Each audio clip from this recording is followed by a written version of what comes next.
the South Pole. Said if you come from I don't know where.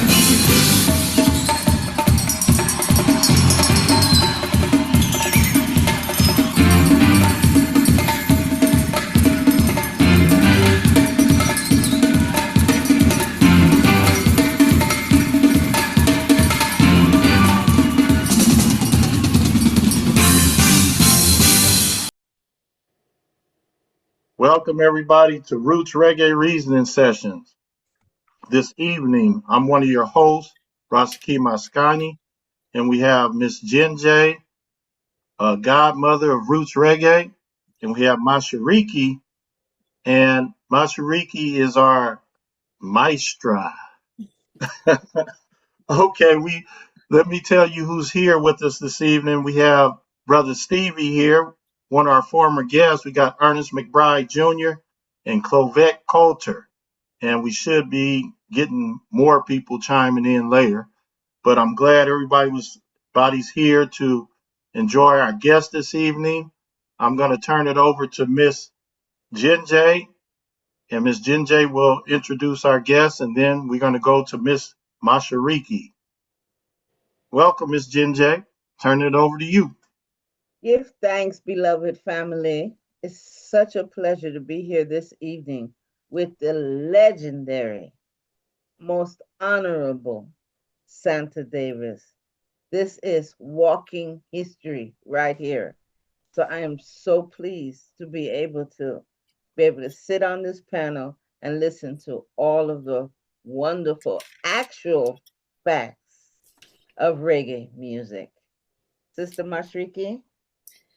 And thank you so much. This is a very special day because we definitely have reggae royalty in the house. Mr. Carlton Santa Davis has been an incredible drummer in reggae, ska, and rocksteady music. He's played with such historical acts as Bob Marley and the Wailers, Peter Tosh, and many other reggae royalty outside, and other musicians also outside of reggae. So we're very happy to welcome him to our show today. And Santa, if you don't mind, how you feeling today? And can you tell us just a little bit about yourself as an illustrious drummer? Well, good evening. Santa Davis here. I mean, I don't know.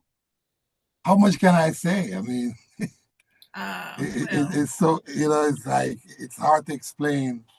It's hard to explain myself, it would have to go way, way back. You know what I mean? But yeah, I mean, I've been fortunate enough to be involved in this great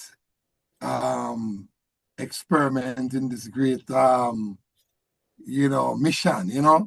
Mm-hmm. and consider myself very fortunate to have worked with some of the greatest people within the reggae genre, and worldwide, because I just say I work with people outside of the reggae music vibe, But yeah, I mean, my whole life started very early, as a young kid, So my journey started at 11 years old, My musical journey really started at 11, when I was 11 years old, and it was kind of like,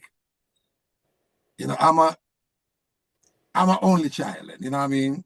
Mm-hmm. Grew up with a single parent, mama, and it's kind of like, I don't know if it was consciously or unconsciously, I kind of decided that I needed something to kind of steer me, in the right direction. Mm-hmm. So I joined a drum corps.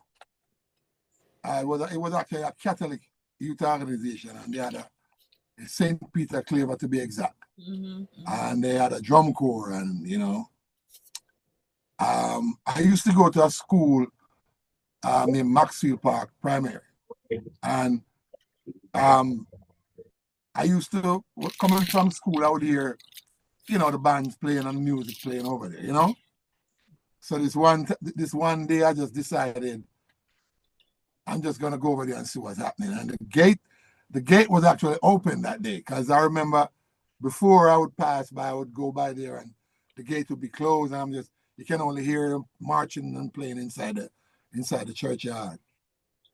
So I just decided, okay, the day when I went there, the gate was open and I went in. Mm-hmm. And they were, that same day they were taking in new recruits. So without even skipping a beat, I said, sign me up, you know, and I just started just like that, you know. But in a weird kind of way, I needed that because, you know, growing up in Jamaica, back in those days, there's a lot of things you could get into. And a lot of the things most likely would have been the wrong things. Because I grew up in a society where, you know, good things are happening, but then also some crazy stuff was going on that influenced a lot of my friends. Mm-hmm. A lot of guys that I grew up with, they ended up becoming just be plain and straight criminals. You know what I mean? And me growing up with a single mom, single parent, you know, and my mom, you know, thank God she couldn't play the role of a man, but she gave me a lot of disciplinary, she disciplined me, you know. And thank God I listened, you know. I wasn't disobedient. Not that I didn't, you know, as kids don't be kids. But my whole thing was the reason for doing that, getting the drum corps idea, was to kind of get some discipline on the man side of things, you know. And joining the drum corps was kind of like the military. You know, when you go in the military, you have to stand at attention, speak when spoken to, and I didn't grow up with that like a man in the house to say, hey, boy, do this, don't do that. You know, I never get that. So in a weird kind of way, the drum corps kind of gave that to me. It was, you were being disciplined, you were being taught how to obey orders, and you know what I mean, be quiet, speak when spoken to, you know. So, and that it was just a way to get away from not getting involved in crazy stuff. So that's how my life started. But the weirdest thing, you know, me going into the drum corps, it wasn't an idea that, oh, this is gonna be a career path for me. I wasn't even thinking of that. At the time I was just a kid, 11 years old. So I made a conscious decision to join the drum corps because I figured more or less doing that, it will keep me busy. Coming from school, doing chores at the house, and then going to band practice. So there was like this routine that I got into. Normally I would come home, do my little home chores, do homework, whatever. Then I'm out on the street hanging out with my friends, whatever. But then I had something else to kind of keep me in line, you know what I mean? And, you know, that's how it all started, you know. Until today, here I am. Prior to joining the drum corps, were you exposed to any other type of music in your house? Did your mom take you around music? Did you participate in church and music? No, okay. So when I was growing up, it was a lot of the music was different back then. You had a lot of mento, which is kind of like the folk music kind of thing. Mento, calypso, and of course ska, you know. So you used to hear a lot of that. You see what I'm saying? But my mom, my mom was a Christian lady, you know. So she wasn't the kind of person who listened to a lot of secular music. You know what I mean? If she listened to music, it would be more like gospel music and stuff like that. So, but I mean, I was exposed to, cause back in those days, in the early days when I was growing up, we had one radio station, right? One radio station, and then later on, that radio station, by the way, was called RJR, Radio Jamaican Radio Fusion, right? And then later on, there was a radio station and TV station that was developed called Jamaica Broadcasting Corporation. So then you start hear a lot of music. But the area that I lived in, I live in a place in Jamaica called Greenwich Town. We call it Greenwich Farm. And it was kind of like a fishing area because we had the beach where people used to come in that area to go to the beach to buy their fish, you know? So every weekend, the way I used to hear music back then, because a lot of the popular music never played on the radio, unless it's calypso or American music. You see what I'm saying? The regular reggae music or ska music or, well, certain type of ska might have been played. But, you know, you have to understand how Jamaica was back then. It was like upper kind of echelon kind of thing. So certain type of music was seen as street music. So reggae music and rocksteady and all them things, they wasn't really entertained on the radio station. You had to go to the dance hall. And in my area there I lived between 3 dance halls. There was 2 down the street from me. No, yeah, 2 down the street and 1 up the street. And every weekend, Friday right back to Sunday, you'd have these different sound systems that would be playing at these places. So it was a buzz, you know. You have to learn to sleep in that kind of environment. Oh my God. You see what I'm saying? From every Friday night. So you used to have, like, back then you have Sir Coxsone Downbeat, which is Studio One, you know, Studio One sound system, but it was called Sir Coxsone Downbeat. Then you had Jew Creed back then, Jew Creed sound system. Then you have King Tubby's, and then there was you know, Jack Ruby, you know, there was a host of sound system, and that was the way you used to hear popular music back then. You know, you wouldn't, the music that they would play, which is regular rocksteady, ska, whatever, you wouldn't so much hear it on the radio station. You want to hear, so when you go to the dance hall, you hear your favorite record, the next day you go, Monday morning or whenever. Well, people used to buy the records on the weekend. You know, people work, so on the Friday, they would go buy the latest record and stuff like that. But you'd have to go to the dance hall to really hear it. And that was all. Yeah, that was all, you know, the music scene was back then, you know what I mean? And you hear that, you couldn't help but hear it, you know what I mean? So I grew up in that musical explosion. Yeah. Sure. What was there anything in particular that led you from the drum corps to what the next level of music that you played? Well, okay, so at the time when I was in the drum corps, I mean, a lot of things came to my mind. I was gonna be I had 2 ambitions, right? I was either going to join the police force or the military. Wow. Those were two things that I was gonna join the military or the police force. Well, a friend of my family, well, actually, I had an insurance broker. You know, back in them days, the insurance man used to come to the house, you know, and collect the premiums and stuff like that. And he and my mom, they developed a relationship as far as, you know, customer friend kind of thing. And he knew somebody who worked at the police high command in Jamaica at the time. Actually, at the recruiting station, there was a recruiting place that was over in a place called Port Royal. That's on the eastern side. That's nearby the airport in Kingston. The place called Port Royal. So that's where the training school was. So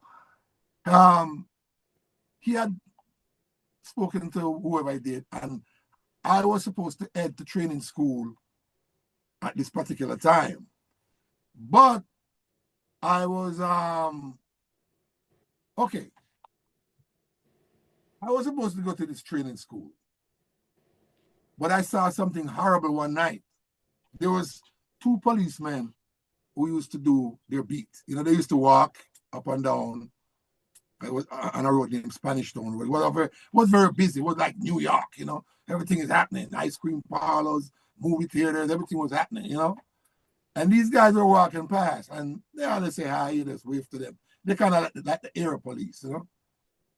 And they were walking past, and then once they walked past and went up the street a little bit, I heard gunshots. Boom, boom, boom. Only to find out that they shot these 2 policemen. When I ran over there, I even had to help one of the police in a car for them to take him to the hospital. There was this other cop. That's the first time, I mean, it's kind of horrible, but, you know, that's the first time I've seen somebody shot. And the way it was right in the middle of his forehead. Wow. And he was just laying there. And when I saw that, something kind of clicked like, well, I don't think it's gonna work. It's not the job. See, I might have been about, I think I might have been about 17 or 18 at the time. And when I saw that, I was like, well, and that kind of spurred me on to kind of like move in by that time the music kind of chose me. So the first band I joined was a band called the Graduates. And the band leader, he was a saxophone player. And he lived in America for a long time. And he came back to Jamaica. He had a record shop and an electronic shop where they fixed TVs and radio and stuff. And he had a rehearsal room in the back. And I went over there and he needed a drummer. And I just went in. But I was learning at the time. You know what I mean? I was still learning because that's the first time I actually got exposed to a real trap set, Because coming from drum corps, you only play single drum, like maybe snare, tenor drum, bass drum, or cymbals. So I kind of mastered all those different pieces, only to find out, okay, it was kind of a preemptive strike to playing a drum kit which consists of a bass drum, a snare drum, a tenor drum, and cymbals, you know what I mean? So everything kind of lined up like that. So I joined this band, and as I said before, he kind of reminded me of, he had a record shop, right? And everything was right there. And he used to play all these jazz stuff. And that's the first time I got exposed to all these great musicians, the Thelonious Monks and the Rasan, Roland Kirk and Coltrane and Charlie Parker. And they used to play these things.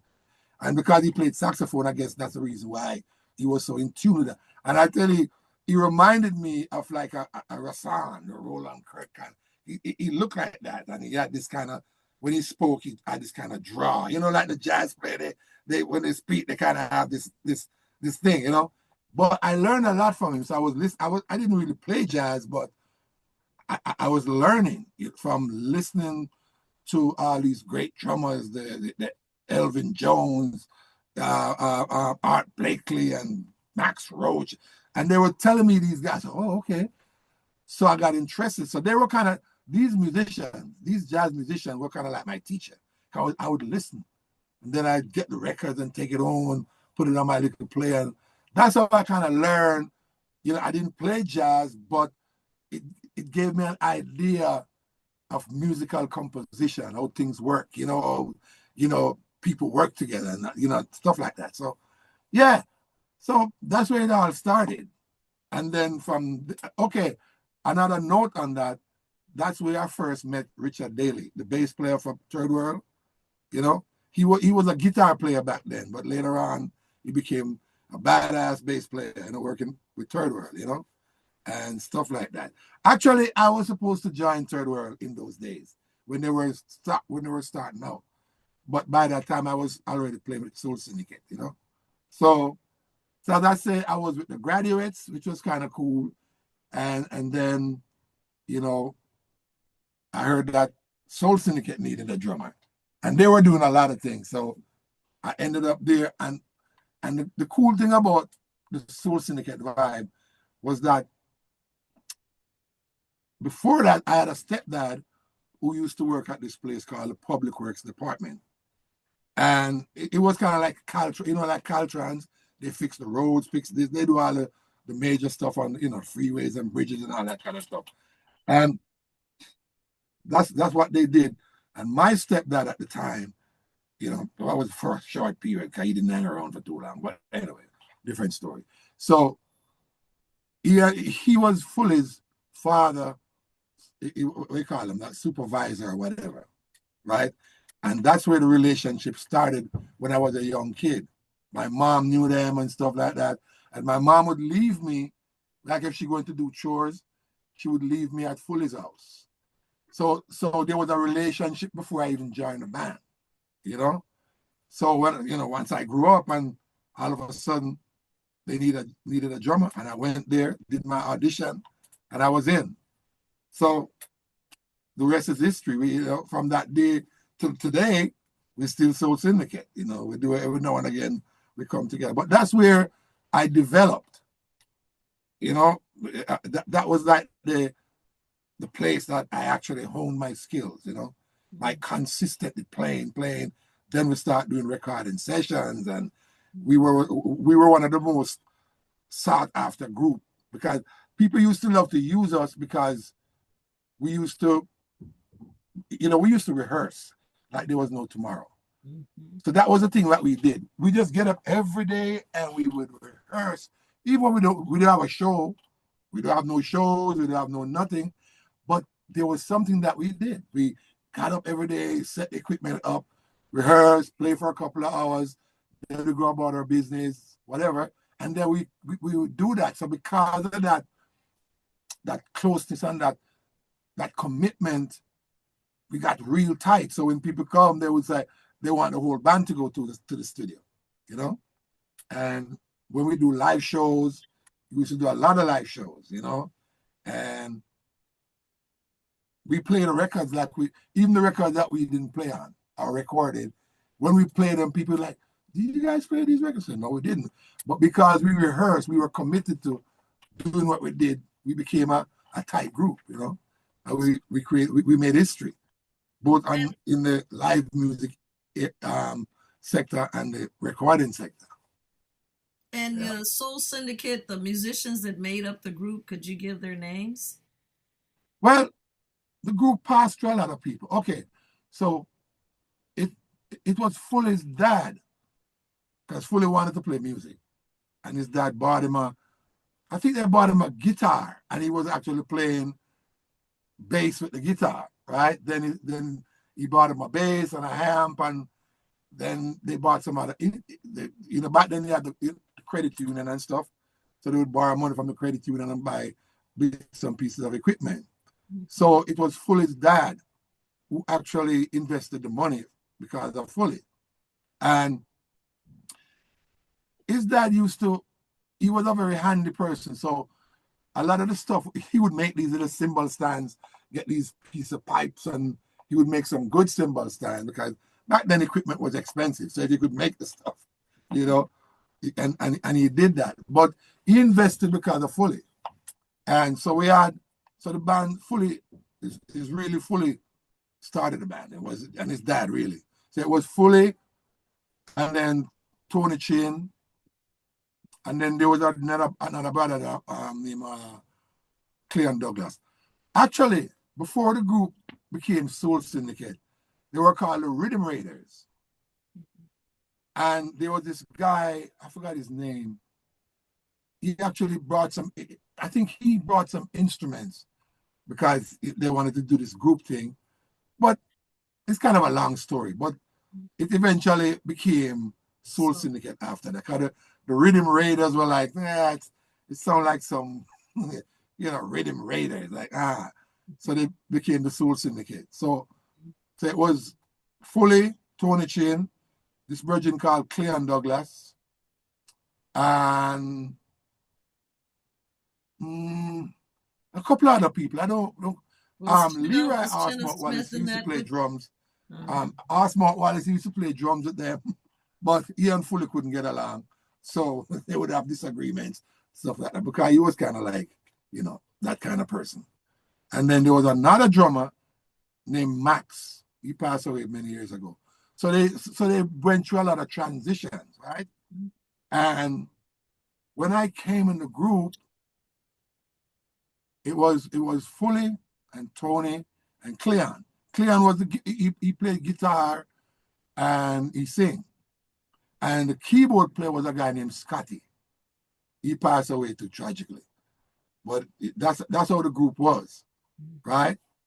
So that went on for a while. Then, back in those days, in the early 70s, there was a lot of migration going on. People were moving to England, Canada, the US. So I guess Cleon's parents, they were migrating to America, and he left. So when he left, there was a void. We needed a we needed a vocalist. So that's when China came, to join the band as a vocalist, but he wasn't cutting it. Chino is a guitar player. But at the time, we didn't know that. But he came, do the audition, and we were like, no, because what happened, not that he couldn't sing, but what we needed at the time, we needed a vocalist that could sing popular songs, you know, because we were doing a lot of nightclub stuff and, you know, stuff like that. So we needed somebody who could, you know, be versatile like that. Mm-hmm. And so anyway, when Chino came, we realized it's not going to work.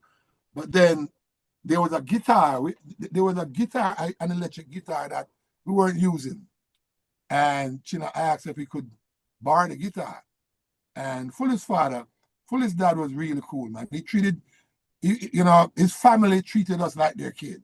Mm-hmm. Fully's family, mom and dad, they treated us like we were their own kids. So, Fully's father, we used to call him Mr. B. Mr. B give Chino the guitar and say, yeah, man, go practice with it, no problem. And Chino started practicing. And he got addicted because, you know, you have to give it up to Chino. Chino, you know, he would sleep with his instrument like a girlfriend. Mm-hmm. You know, Chino, I mean, Chino used to play it right now. He put a lot of time in. So he came in, we said, okay, we needed a guitar player. So that's how we entered the band, as a guitar player.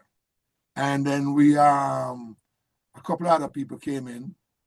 A guy named Ferris Walters and Donovan Carlos. Mm-hmm. So now we had two vocalists. We had a full band, you know what I mean? And then when Scotty died, there was a guy named O'Neill Walker. He came and he played some keyboard for us at the time. So then the group went through some transitions, you know? Mm-hmm. But once we got the group like that, then that's when that was the first time we actually went to the studios. This producer, a guy called Bunny Lee. He came and he hired the whole band. At the time, we never know anything about sessions and how that works. So he came and he hired the whole band and he paid Fully's dad some money to hire the band. Like normally you'd be going to a club, they hire the band. So we didn't know about session fees and all that kind of stuff that you were paid individually, you know. But anyway, none of us care. I didn't care. It was like, studio? What? Right. I'm actually going into a recording studio to go record for Bunny Lee, because he was one of the top, you know, record producer in Jamaica at the time. So I wasn't even thinking about money at the time. I didn't care if I got paid. The idea of going into one of the biggest dynamic sounds, that was the studio we went to. I was like, wow, this is like Christmas, you know? So the first group that I ever recorded with was a group called Twinkle Brothers. Oh yeah. Twinkle Brothers, they came from Falmouth. That's where they came from, down on the North Coast. And they were the first group. We recorded some songs with them. And nothing much happened. Because I guess, you know, I don't know if Bunny Lee didn't like the songs. There was not a lot of promotion behind it. But one of the rhythm was used. Delroy Wilson did a song on it called Can't Explain. Right? Mm-hmm. A song called What It Was, I Can't Explain. Da, da, da, da, da. But if you look it up, it's a Delroy Wilson song called, I think the name was Can't Explain. So that was one of the Twinkle Brothers rhythm, you know? Mm-hmm. And that was one of my first, like, real recording session, you know? And then while we were recording, there was a bunch of other producers that came to the studio because of Bunny Lee, you know, he had they know each other. So they came to the studio, and while we were in the plane, they were like, who are these guys? And right there, we got popular.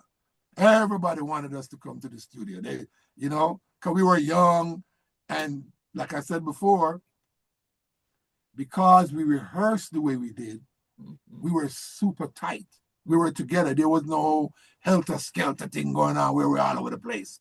We were one unit, you know? So now all of a sudden, we started running from studio to studio. You know, we started, you know, you used to hear about these places, but now we are going to Dynamic Sound. We're going to Studio One. We're going to Treasure Isle. We're going to, you know, Joe Gibbs. We're going, there was all these studios that we were, that all these, and Randy's, of course, Randy's studio. What's happening here? No, he was. Can you hear me? Yes. Oh, you was pulling up the Yes. thing. So we became like a popular, you know, group of musicians in the recording scene because they liked how we sounded, and you know, so that was, you know, that was how the whole thing started. And we became, yeah. So the good thing was we had two things going for us, right? And not at the time, not a lot of musicians had that, because you had musicians who do live shows. They weren't really good in the studio because it's two different places. In the studio, you have to play more controlled. You're doing a live show. So we had the best of both worlds. We could do live shows, but then we understood the mechanics of working in the studio. So, you know, so because of that, we were in the studio, we did live shows, so we were doing all of that. So we became like a, you know, a staple, you know what I mean? We became very popular doing a lot. So we recorded for everybody who was anybody at the time, you know? And that's how the whole thing started, man. So you were Soul Syndicate then? Yeah, Soul Syndicate. Yeah. So yeah. When did you become, were you part of the Revolutionaries? Okay. So the Revolutionary was a bunch of people, but it became, I mean, I would work with them sometimes, but they were more like they came after that whole thing. Okay, so check this out. So the Revolutionary actually started at Channel One, but the thing about Channel One, a lot of people, I never really tell people this. I was the first drummer who played for, who actually set up a drum set in Channel One. When they built it, they wanted to see if it worked, see how it sounded.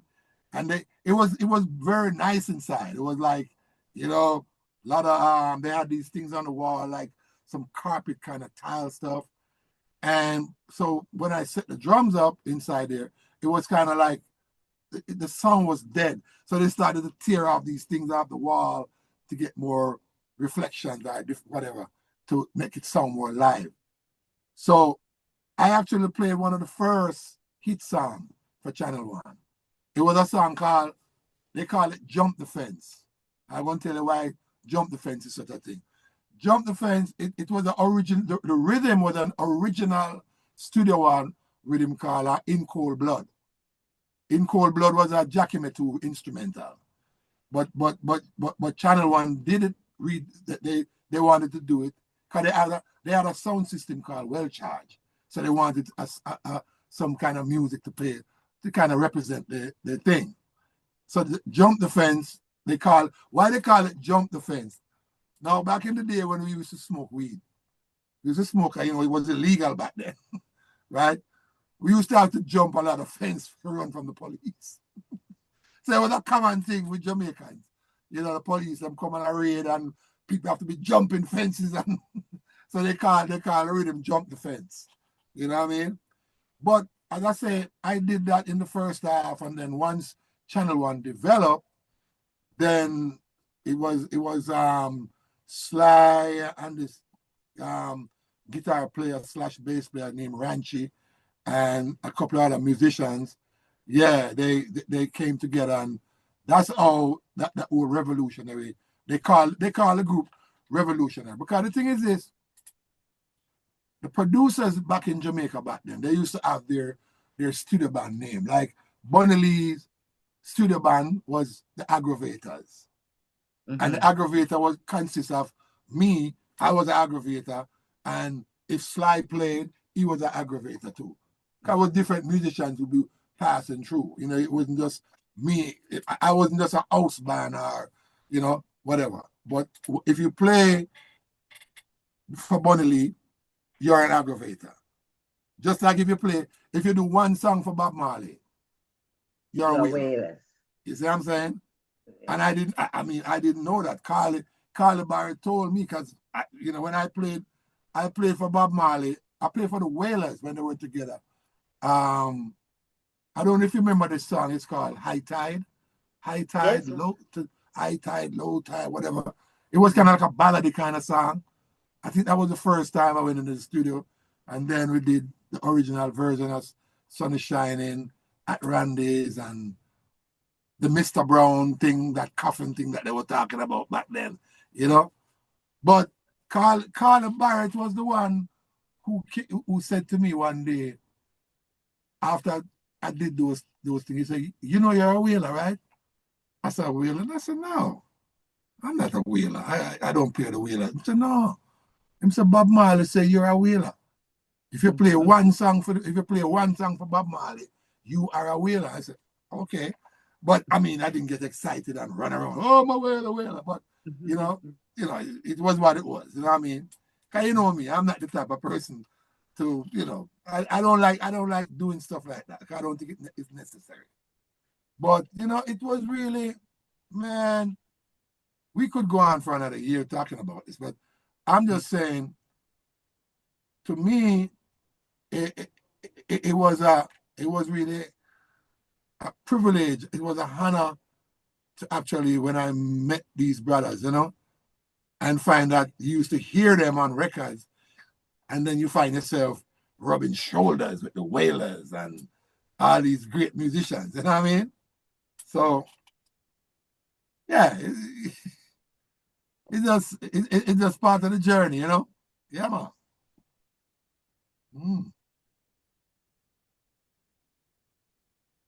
It So looks I like have a Rashaki. question. Okay, go ahead. Okay. You know, there's so many phenomenal rhythms that have set reggae.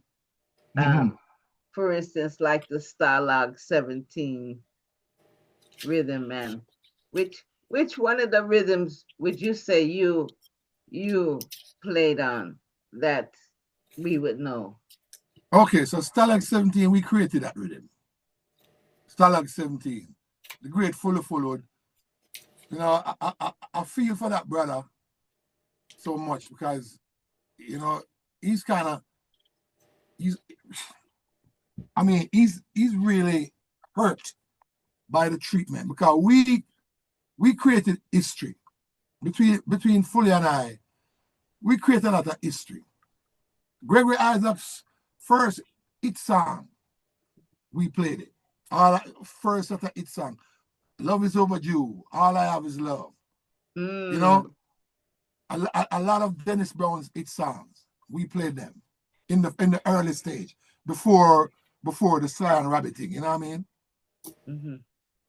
But we don't get no justice. But the Stalag 17 rhythm, I think, I mean, amidst all of the other rhythm, because we play, I mean, you hear a lot of songs that you don't even know that is we play, because, you know, it's kind of weird. In Jamaica, it's kind of a weird place when it comes to giving credit, you know? Because you would go in the studio and you play on a bunch of songs, and they would release a song, but if you release a single, then they're not going to put the musicians on the one song. You know, if it's an album, then your name is going to be there. So we played a lot of songs, but the Stalag 17, I can say, is one of the notable rhythms. I mean, that became one of the anthem rhythms. Like,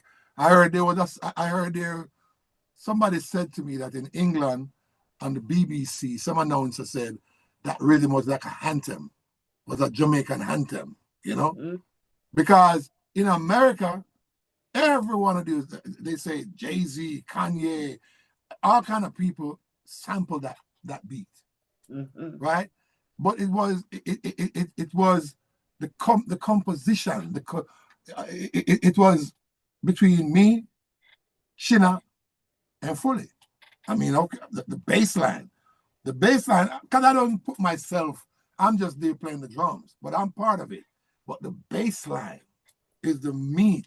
That's it. The bass line is the the structure of that song.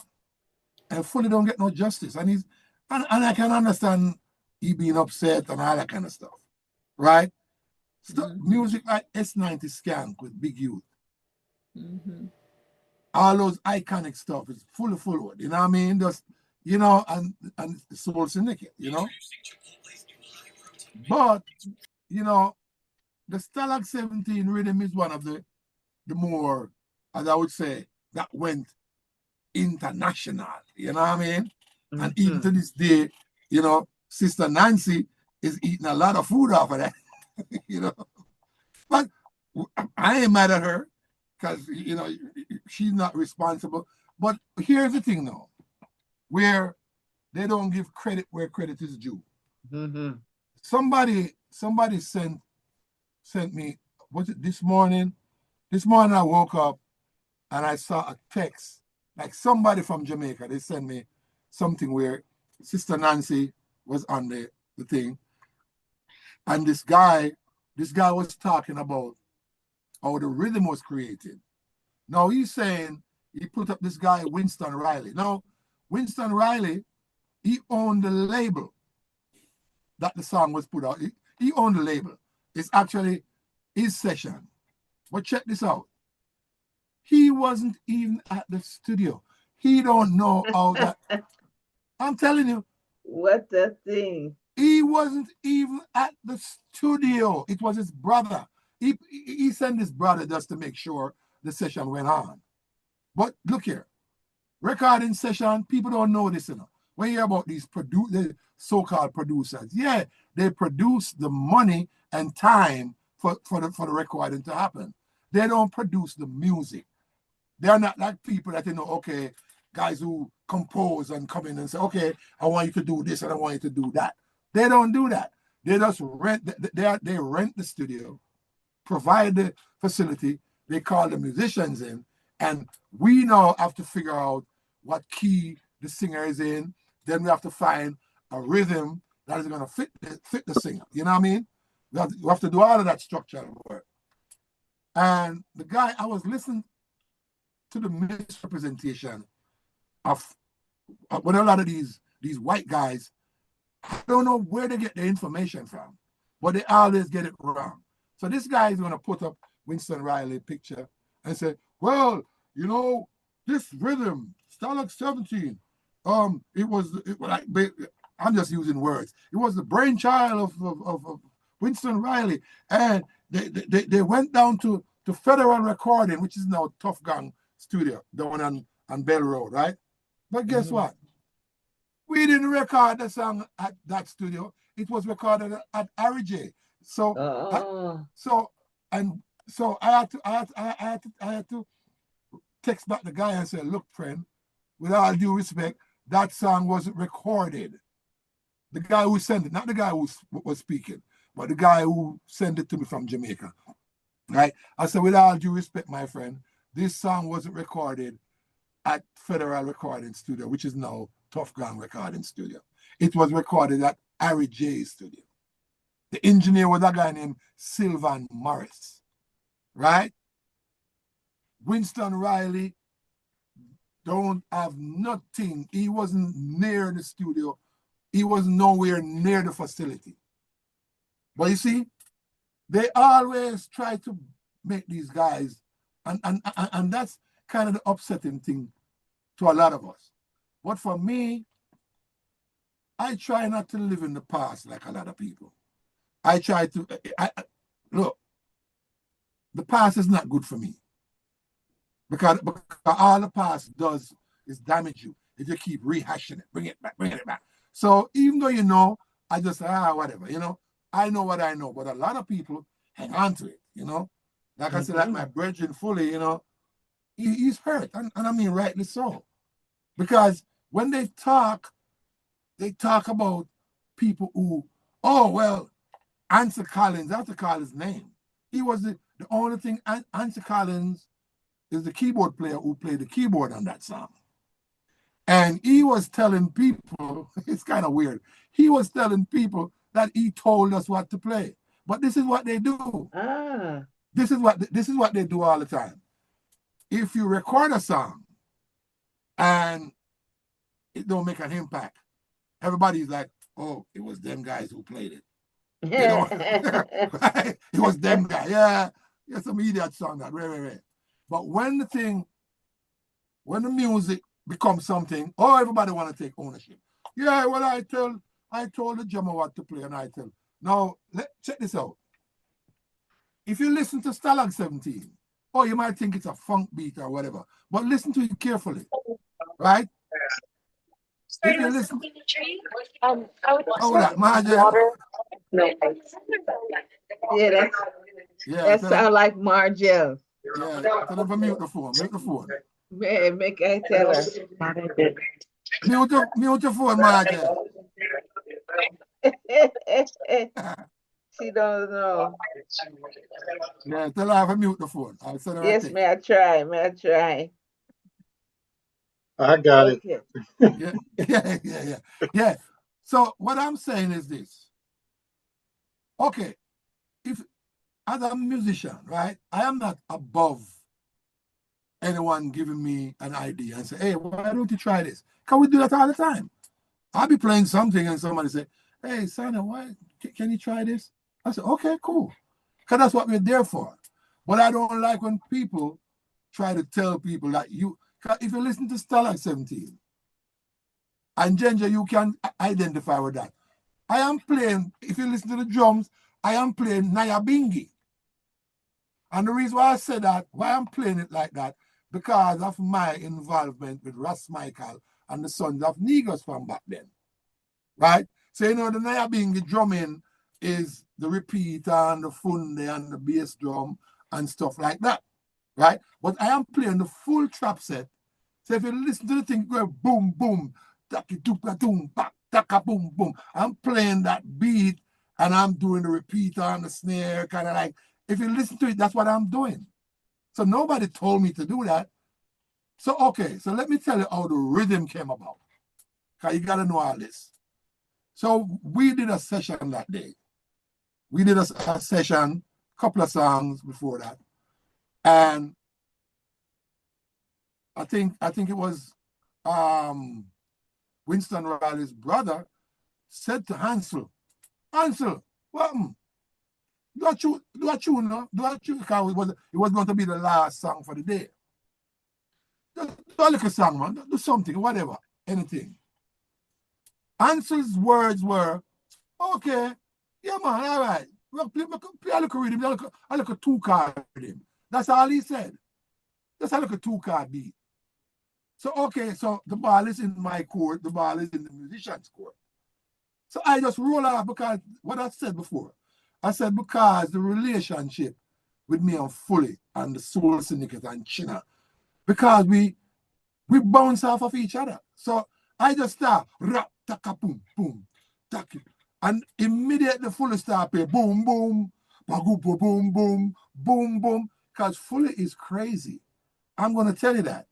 He comes up with some of the craziest bass lines that you say, where did that come from? Because he was just free like that. Right? So we mimic each other. I'm playing and he's mimicking me. He's mimicking what I'm playing. I'm mimicking what he's doing. So we create this cohesiveness. And that's how, and then China was doing his thing, you know what I mean? And then Answer Collins, the only thing Answer Collins, no disrespect, the only thing he's responsible for is the keyboard lines he's playing on the song. But he went on and tell people, oh yeah, man, I'm me tell them what to play. Well, you know what? When people do stuff like that, I say, how can you be so dishonorable? You know what I mean? Because, if somebody tell me something, I'm not ashamed to say that person said do this or that. I am the one who still played it.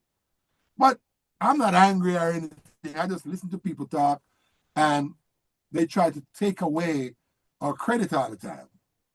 And I know that's one of the reasons why we talk to Fully's always upset because about that kind of stuff. Because, we don't get the respect we really deserve, But like I said, for me, I just say, you know what? I don't make these things bother me. I'm comfortable within myself with who I am, I create I create my inner peace. And no one can take that from me. Rastafari. No one can take that inner peace from me because it's planted inside of my system. So I just say, okay, people say what they want to say. People, I just, okay, whatever, you know. Rashaki, can you play a little of the Stylog 17 rhythm?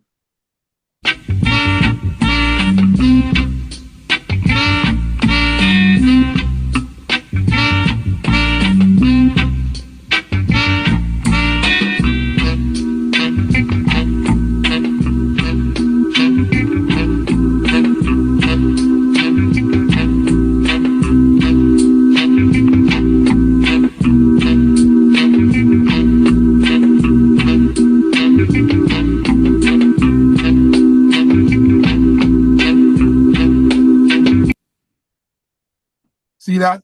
It's just a mesmerizing rhythm. If you listen to even the tempo, you know, my whole idea was, okay, we make a rhythm, and I bingy rhythm. You know what I mean? No rush. I mean, no rush.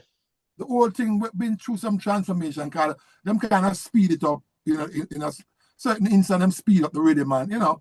What I mean, that's no problem. You know what I mean?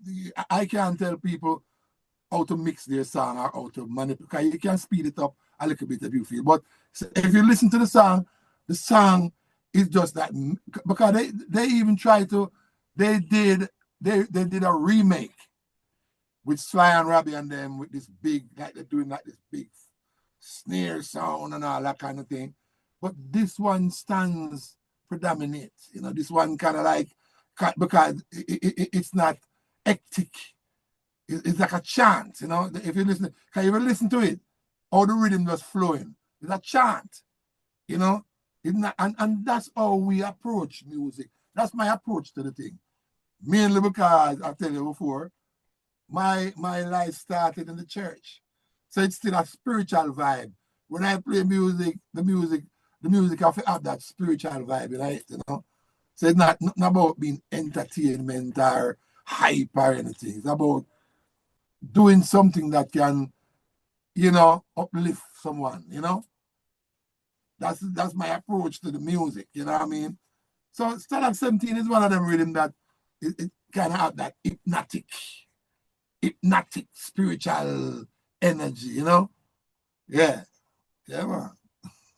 Yes, all the young hippity hoppers love it, man. Yeah, man. Well, that's what I'm saying. You know, okay, you see reggae music. Let me tell you my approach to reggae music in Jamaica. The people are the ones, you know, who dictate, you know, how we play, you know. So I used to take note. I don't know if any other musician do that, you know. But my thing is, I used to watch how people dance. I used to watch how them dance and how them move. And the women them love bassline. The women them love the bassline thing. The man them kind of move off of the beat. But the woman them whine, they see them move, them gyrate them hips. So someone say, oh, and even the guy, you might see a guy dancing, a virgin dance, and he just have one move. And I try to find that, what is he dance? What is in the music that is pulsing off like that? So that was a scientific thing that I went into it. I tried to figure out, what are they dancing after? Oh, is it that little thing where every time the drum do this or the guitar do that or something? So I try to find, what is that person dancing after? And then once I see that, I say, oh, okay, all right. Can you understand? We human beings are basically rhythmic people, you know. We walk a certain way, we talk a certain way, we dance a certain way, you know what I mean? Even the guy who might seem like he might dance out of time, but him have something. And I watch that. I even take that to note and say, well, him not dance on the beat, you know, but I like what he's doing. And I would go back to, whenever I go back to the studio to record, I would remember that guy that was dancing out of time or was making that little move. And I would translate that back into the music. So the people in Jamaica are even the little market lady. You see, you know Jamaica, Jenje. You know Jamaica is see the woman who walk with some big basket on the head, and she walk down the street, and she walk, and I read my play, and she move. They say, wow, God, mama. Yes, mama. You know what I mean? And you look on them thing there. So the people, for me, the people in Jamaica, because remember, you know, no matter who you say you are, you know, you can't play music for yourself, you know. It's like when you're cooking, if you have a restaurant, you don't cook for yourself, you cook for the people. Mm-hmm. You want to make sure that the food where you have, yeah, you might cook your food a certain way, you like it a certain way. But when you're cooking for the public, you have to cook for them. You have to cook to their taste. So it's the same thing with the music.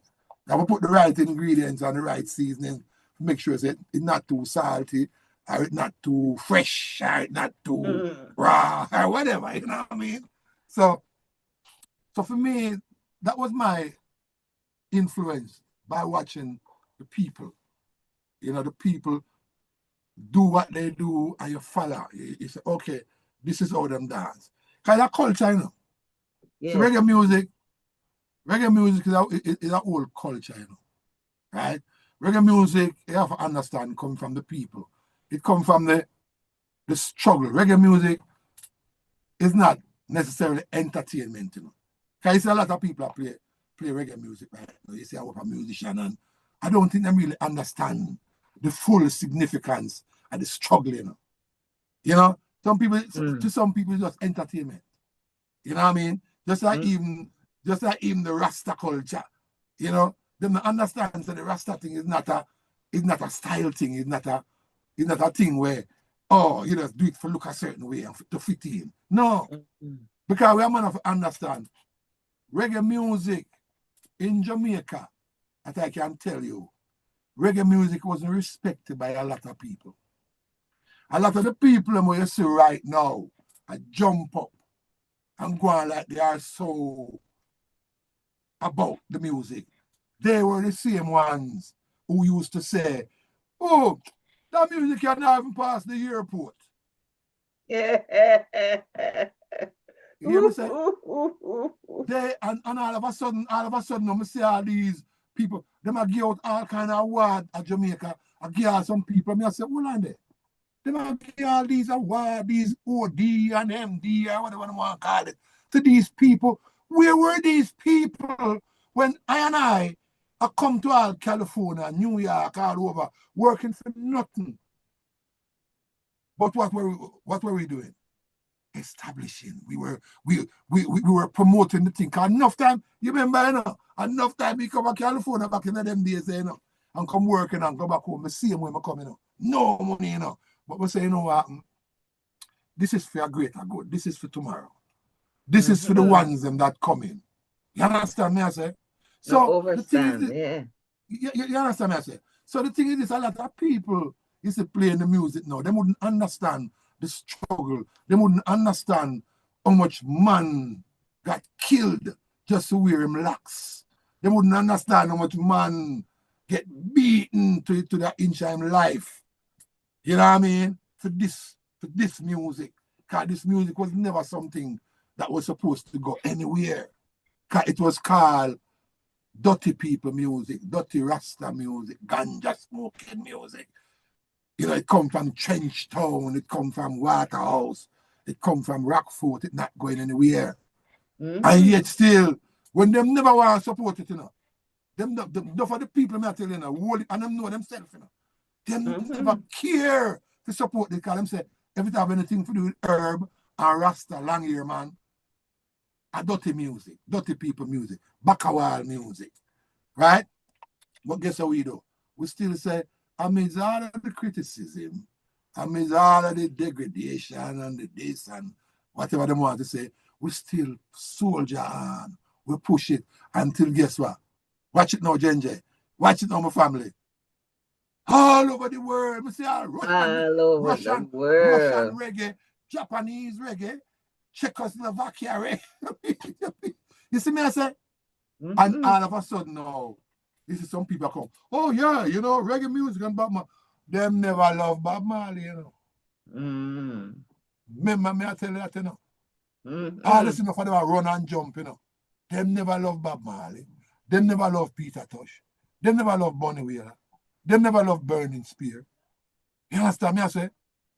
Yes, because of, yes, yes, because yes. the man there, and I'm not talking about the meat of the music, you know. You understand me? I say, right? Them never loved the culture because what it was doing, it was creating a concept of reality, a concept of consciousness for a lot of people. They want the wine. I mean, what they wanted was whiny music and them thing there. Now when the man them, yeah, that used to go on forever because the early music, they may not play sex and music sing about, you know. But it was some little, you know, Coded. yeah, you know what I mean? Yeah. But now when them see man come now and them see hold on there, but the music has shift this consciousness thing here. What am I talking about? You know? All of a sudden, them get scared and they wanted it to die. So they never want to support it. But what we do? We still go out there and thanks to Chris Blackwell, even though enough man like Chris Blackwell, him take Bob Marley and Respect push. him, respect him. You I see? respect the man. But of course, because when him goes and decide, say, you know what, I'm going to invest in a Bob Marley, you know. I mean, Jimmy Clifford out there, you know what I mean, but with a different type of music. You know what I Different. mean? Bob Marley go out there and promote the revolutionary music. What Bob Marley was talking about, emancipate yourself from mental slavery. Them things they never like, them things they're Jamaica. That's why they never like the music and them say Rasta music and them. But it's not so much them use that as a little thing, but it was the consciousness. Them see people start getting to this. Even some little youth who used to bust them gun and them thing there, the man them start ras up, you know, and come know a whole heap of those youth. I know them. You know, a whole heap of youth I change, you know, because of the music, you know. Mm-hmm. We see them are going on the wrong path. I said, Bridget, you have talent, you know. Come put the talent in this thing, man. And a whole heap of youth where you see. So the music come from a place of struggle, a place of despair, a place of where man suffering and them don't know where to go. But the music was the only thing that could soothe them. You understand? So I hope for the man them take up a guitar. It might only have 2 strings on the guitar, but him just find a way to get a rhythm. And you see them start sing. That's why you see the Wailing Souls and all of these groups. You know what I mean? A struggle them come from. And before them Sugar. go, yeah, and before them go out there and go do some ranting, them say, you know what? To sing some tune, you know. Even though man belly the hungry still, you know. Man hungry, you know, belly a roll on them thing there, you know. But a man say, Mm-hmm. well, you know what? The struggle is real, but we're gonna do something for the greater good. And you see what happened. So all I like people to know, so you see this music saved a lot of us. It saved me. It saved me. You know, you look at man like Gregory Isaacs and the man there, and Dennis Brown. It just sad that them leave us the way they did, and they got involved into some things that I wasn't really proud of. But you see, that's the system. You know Yeah, what I because mean? the Yeah. system in Jamaica, boy, how Una survive that? That's what I'm How not telling Una you. survive on that little rock in the middle of the Atlantic Ocean and make the biggest sound? Because there was a commitment. I just wow, I'm But there blown was a away. there was a commitment because I'm saying when your back is against the wall, you know, you have no other option than to go forward, you know. And the thing is this, you want to make sure for a lot of us who grew up in, you know, with very little, you know, I mean, never have no rich parents and all them things there. My mom struggled and a whole heap of us struggled. But the thing is this, there was a commitment to do something greater than what we were, you know what I mean? You see what I'm saying? To make an impact. You know, I mean, to be honest, we never really know that the music would have really take the world the way it did. Mm-hmm. We never know that. But that wasn't even in our consciousness. We say, you know what? We're going to just ride this thing until the wheel fall off. We're going to spread the message of love. Because, as I said, there was a time in Jamaica when, you know, back in the 70s, when things really get away, you know what I mean, political violence and all kind of thing. And the music was the glue, you know. The consciousness was what really saved a lot of people, you know. In the midst of the confusion, a man could have listened to his favorite record and burn a spliff and drink a hot beer and just say, you know what, eat that thing that. You know what I mean? And instead I'm going to do something crazy. You know what I mean? I'm going to tell you how powerful the music is. Me and China and some other brethren were sitting inside of a yard, smoking some herb one day. And you could have walked from one yard to through the next yard and go. So we sit down there, smoke some herb, and China playing guitar. We were like the minstrels, you know. We just walk around and just play music and smoke some herb and things. Visit the friends. And China play, I mean, hit a buckler or something, I play upon the buckler and with a chant. And this guy, there was a guy who him come through the fence line. And when him come in, nobody never really noticed him. But you me that man me always have my head on a swivel, you know. You know what I mean? I just the militant vibe, you know, you have to make sure you keep an eye out, you know. So me was that type of person. And I see the brethren, and the brethren come on him like him now move aggressive, you know. And him stop. And we play the music. But the whole time him stand up there, I look at me, I look at him through the side of my eyes. I check him out, you know. And I notice, I see something on him where never normal, but him stand up, you know. And it's like something grab him, you know. Because we are sing and we are chant and nice vibes, you know. Smoke some chalice.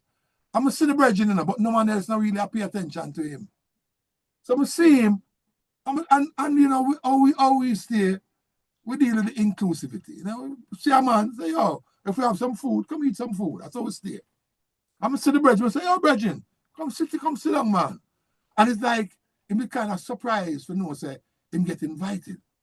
I'm going to say, yeah, man, come sit down, man. Right? And him sit down. And with that smoke chalice and thing, pass the chalice to him, you know. Right? I will pass the chalice to him and him burn the chalice. And him sit down there and we see him. I say, well, it's everything cool, brethren. What go on? For some reason, I'm start getting some dialogue with him, you know. And you know what the brethren say? That every man just stop and listen, you know. Because we that play. And just by that interaction, the music stop him. The man say, when me I say, what go on, brethren? The man say he was on him way to analyze somebody. Him have him gun upon him. Him have him weapon upon him.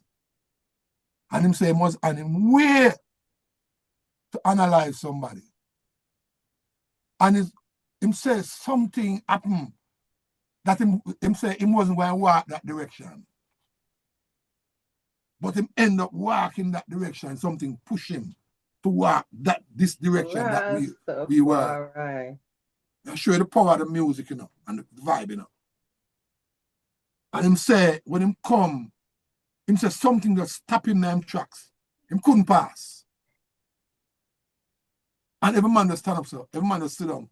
And I listen to this revelation, you know. The man was on his way to go analyze somebody. And just by we sit down, they say, play some music.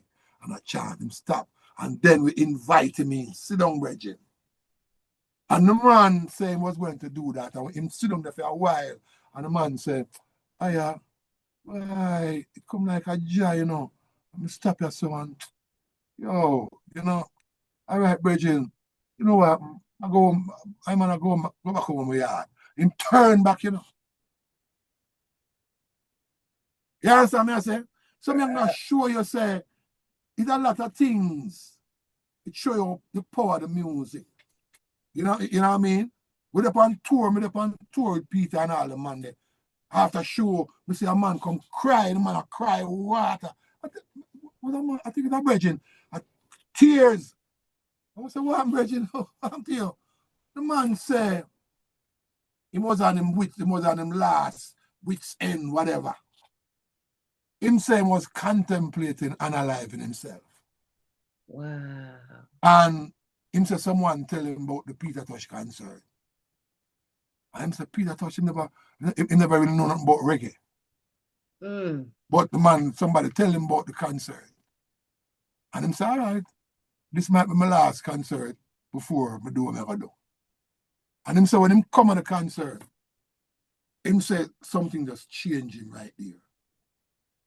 And him say him realize that life is very important. And those devil thoughts that was in him just immediately evaporate. You see what I'm saying? So this is why I'm sure you say the music come from a place where the music experience aggressive behavior, hardship, negativity. But out of that same music comes positivity because a lot of lives change because of the music. So anyone who play reggae music right now and think it's just entertainment, it's far deeper than that. Far To me, deeper. you know I what was at that Greek theater show. It Yeah. was my very first. As a matter of fact, it's the first date Artie take me on. And it make me know Peter that night. I was sitting in the audience. And you see, when Peter play Mama Africa, and you start to lick some jump, me just start crying, you know. The place sold out. And Peter just have the place singing Mama Africa, and I turn around and look at all these white people. It just start ball. We couldn't believe it. Okay, let me tell you something now. You see, working with Peter Tosh was a magical thing because it's the only time, I can tell you this, it's the only time we ever have, you hear people say them have outer body experience. That only happened to me when I played Peter Tosh. And I never felt that with no other group again. Because there was a mission. There was something that was way, way different. It was serious because Peter Tosh wasn't an entertainer, you know. He was a messenger. He was a revolutionary. He was an instigator of consciousness. You know what I mean? And you really felt that. Because I would watch videos after shows, and I'm making these faces and doing these things. I'm like, when was I doing that?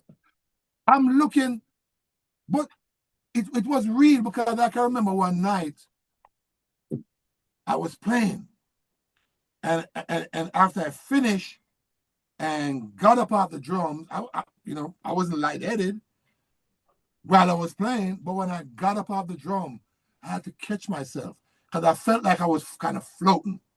So I had to catch myself. I was going to fall down.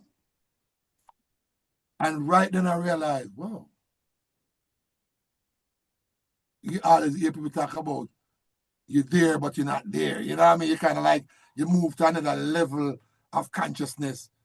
And it's only because there was you're getting that spirit there. I wasn't taken over by anything.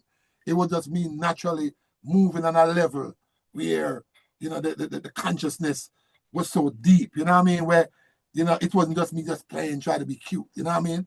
It was serious, was deep meditation then, you know what I mean? And that was the thing for me, and I realized the impact. Every time we would play, people would come and reveal, oh my goodness, I was just saved, I was just this. My mind is clear. Oh, you guys did this. And I'm like, wow. And then I realized how serious the music really is. It's bigger than just, you know, drinking some beer and, you know what I mean, dancing. It's more like a spiritual awakening, you know what I mean? You know, and it's because of where it's coming from, because people like Peter been through a lot before what happened. You know, Bob Marley, the same thing, Bunny Whalers, you know, every man in Jamaica go through something. All of these brethren who could have easily take the wrong path. You see what I'm saying? But what they did, they said, you know what? We have a voice and we're going to speak for the people, even to the detriment of our own self. You see what I'm saying? Definitely. They was like the Definitely. voice. They were the voice for the voiceless, you know. And they took that plunge, you know, and didn't really, you know, care whether or not somebody liked them or not. They don't. They just gonna speak the truth to the people who cannot speak it, you know. Yeah. We have some people on the line that we'd like to see if anybody had any questions or comments before we go any further and walk into your career with the great Peter Tosh and your spiritual experience while playing with him. So is there anyone with us right now that would like to ask a question or have a comment? Speak now. Okay. Well, let me just make a comment.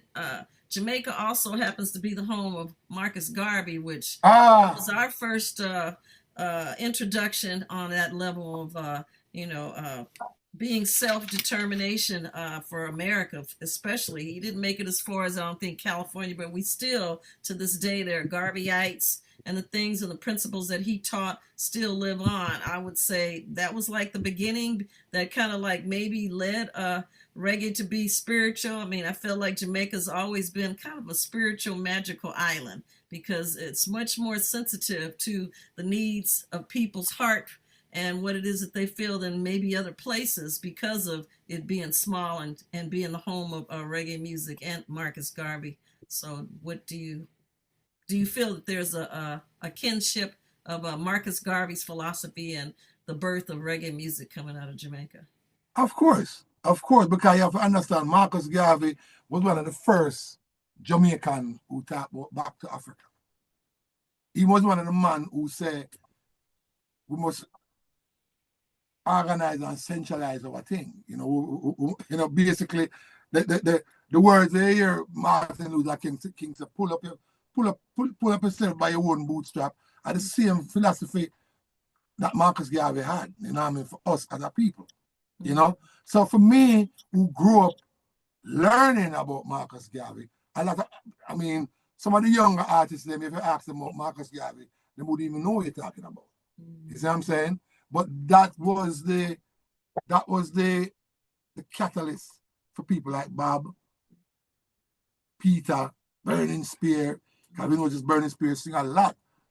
Because that the inspiration, you can't forget that. Marcus Garvey passed away long before none of us was even born. But the people who rolled with him, some of them were still alive.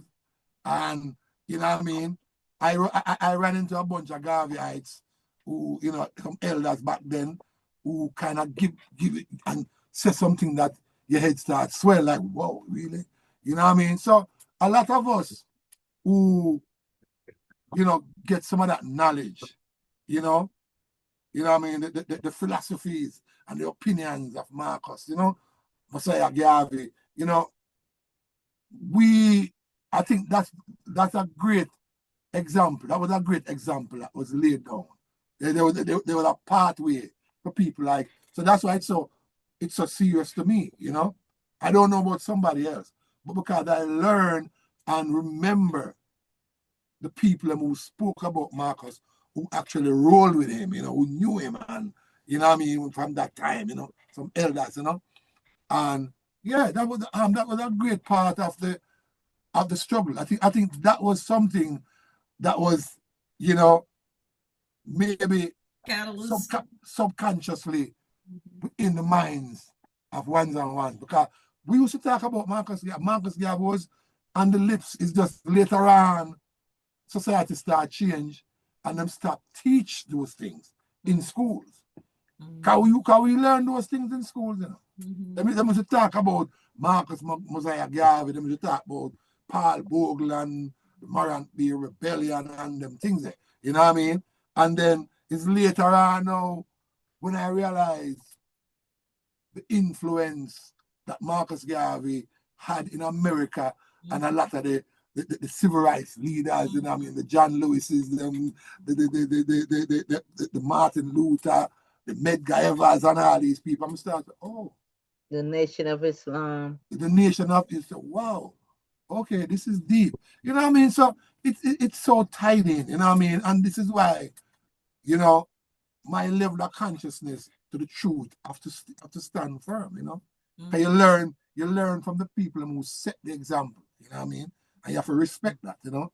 A lot of the younger artists today, that don't really appeal to them, you know what I mean? And that's the sad part about what's going on today. And I was talking to Carl, what's his name? Carlton. He's a white guy. He's a journalist, and he was telling me Okay. That he's so frustrated in talking to these young artists because their head is so swelled. You know, he feels that this is happening due to social media, but because they don't even understand the rootical Rastaman that sacrificed to set this music and did it for the purpose of setting the standard. He wasn't thinking about getting paid, wasn't thinking about being put in the history books, but yet the work that Uno laid down is phenomenal. Okay, so all right, check this out. You see, just like I said, when I was younger, when we were younger, you used to hear, like, because I grew up in the 60s, a 60s child, right? Back in those times, you used to hear a lot about these people. You used to hear about, there were people still talking about Marcus Messiah Garvey, right? So we people from the 60s coming up to the 70s, right? You see, right at the 70s, everything kind of cut off, right? So because you have a section of society, you know, where even to this day, you know, still want us not to know ourselves, you know. Still want us to be slaves, still want us to be dumb and not have any wisdom or any knowledge.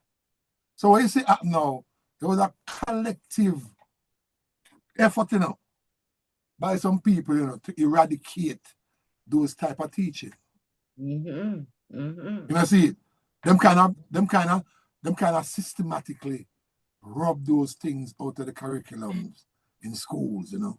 Like I remember back in the day, we used to have devotion before, you know, every morning we have devotion before classes, and then later on, I hear people say, "Oh, we have to take this, we have to stop the prayer in school because you know, some people might get offended because some people might be Muslim, some people might be Buddhist." So I said, okay, so if that is the case, then why not have silent prayer? Still have the devotion, but don't have to, you know, appeal, you know, so one thing. We know it's the same thing, but all right, just everyone does. So at least there can be some connection to the Godhead, whichever language a man say, you know what I mean? Because we know it's language, you know, and ideologies, whatever you want to call it, you know. So just keep it silent. At least there is reverence to a higher power. You know what I mean? So them systematically rub those things out of the youth them and kind of bury that culture. The culture where we grew up with and the knowledge and the understanding that we used to get from hearing about Marcus and all those other freedom fighters who stood for something. You know what I mean? Right? Even the first man we talk about Rastafari in Jamaica, who never had a dreadlock, whatever, Lester Oil, or some Leonard. Leonard Oil, right? And I talk about, and all of those people we learn from, you know what I mean? But what really happened, because they want to control, because you can't control conscious people, you know. Right? See, you see, when Bob Marley was singing certain things, when Bob Marley said, don't make a politician grant in a favor because he will always want to control it forever. Them never like them things there. Because when Bob said those things, when them say, get up, stand up for your right, you know what I mean? Them never want to hear them things there. So that's why they were very happy. I tell you, some people were very happy when Bob passed away. Some people were super happy when Peter passed away. They never really worry about other people, you know, because if you notice what's going on Jamaica is a herb country. From when I grew up, man just smoke herb, and you have a rum drinking section too. You have guys that Yes. you have guys you have guys that love get drunk on alcohol, which is in Arabic them call it alcohol, which have the devil. You know what I mean? Right? So you have a rum drinking section of people where they drink them got a rum bar, and you have the conscious people them with a smoking because play for them chalice or whatever. Right? But the thing is this now, that consciousness was disturbing society. You understand? So what them do? If you notice right now in a Jamaica, the whole thing changed to a super materialistic society amongst the artists. Very American. Right. You know what I mean? It's like you can't tell them youth about no consciousness. Come on, I say, well, the conscious music thing was from Bob Marley them time, you know. But the people have now buy them thing, and I'm like, really? So that is the mentality. You know what I mean? So when people speak like that, now the devil steps in, because what I said, the devil is the guy, the system that controls the stacks of dollar bills, right? Babylon. You see all the youth them behave now, them have stacks of bills and them start show it certain way. Hey, you know? Don't realize that them don't have anything. But it's a way for control the mind. So as I say, them can't control conscious people, so they have to weaken you. So I can tell you the way how the music is right now. Them just come in with a set of people who come in with some influence and say, you know what, if we can pay them guys there to sing some derogatory thing. Because look at the shift. Look at the shift from what was going on in the 70s and the 80s, where you have Bob and them and Peter. And some songs that you can't even listen to them. No. The women, if you look on the women them are show everything on them body now that never used to happen. Yeah, them used to dress. What you call it? Them used to dress sexy. But no, it's not sexy anymore. It's revealing. No. Yeah, no, right? The man them same thing, I wear them pants, I drop them at them ass, so you can see them underwear. And you say, but that's how we used to live. You know what I mean? And you look and you see, yeah, you see some man now, watch it again. I tell you, I see the whole thing, right? And you know it's true that back in the day, when you see a ras with a little buckle or a cup, it would be roots. It would be a roots drink. Mm-hmm. But now when you see man in big long dreadlocks with that same thing, that's alcohol and a big spliff. So it shows you the degradation, it shows you the level of unconsciousness we're going. Mm-hmm. And only because I'm saying, yeah, man, you can't drink, nothing wrong. Just okay, Ernest, and see, man, things that I never used to see as a youth I grew up. Me I see junking Rasta tumble on with big long locks on the ground. Right? Because there is that effort, there is that collective of people who want to kill that. Them don't want no consciousness. Them want weak people. So if I can give, you am to Jamaica now. Not tell you, as a Jamaican, I can tell you what Jamaican people say. Jamaican people are extremists. They can be extremely good or extremely bad. When Jamaican drink a whole heap. The man has to drink crates of beer. The man has to drink one little 6-pack, you know. The man has to drink crates. And at 24 beer in one case or something like that. And you have man to drink that. Right? Now, the thing is this. People can go either way in Jamaica. It's either a man can, refuse certain things and just accept it and go the whole 9 yards with it. You see me I say? And that's the problem right now. Everybody want to be, just like you said, we set a precedent in Jamaica. Where the rest of the world want to talk like we, them want to dress like we, them like our food now. cuisine start, you know what I mean? But the thing switch. The man them start follow what them see the rappers them do in America. The young And the rap, people, young right, people. right. But the thing is this, can you blame them? Because there's no one teaching them. Because the people them were supposed to teach them. Because remember this, you know, when I grew up as a youth, you know, right? You have some Rastaman, the elders them was disciplinarian, you know. You can't go around them, man, they with no foolishness, you know. You see me, I say? Now, the people who supposed to set the example are the same ones them who are doing the foolishness.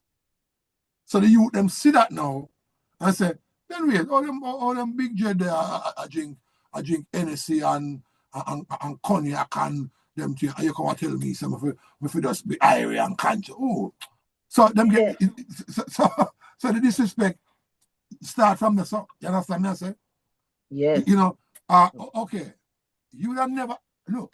I have done many stage shows in Jamaica, and back in the day, you used to have the artists, them, the Ken Boots, the Delroy Wilson, the Alton Ellis, the Joe Higgs, the Wheeler, you name it, all of them artists them. And how I used to see those brothers behave, and the sisters them to Marcia Griffiths and Judy Mowat and Sister Rita, and you know, those people used to compliment each other. When an artist go up on the stage, they say, go on, boss, yeah man, go kill the boss. Hey. It was just encouragement. You would never, if them people have any differences, you're not seeing it. Them now could go up on stage, go tell man about them mother and all them things there. Right? So now, these new crop of artists within the thing, you see them go up on stage, we see all the big ones, anyway, Sizzla and all them, they're on big stage, and I tell man about them mother and big fight on stage. And the youth them see them thing now, and I say, what kind of example are you setting? Because you would have never see Ken Booth and Delroy Wilson a fight on a stage, or Alton Ellis, or John Holt, or none of them people. They encourage each other to do. They were a tight group of people. They were different. Yes, they might have differences, but you would never know that.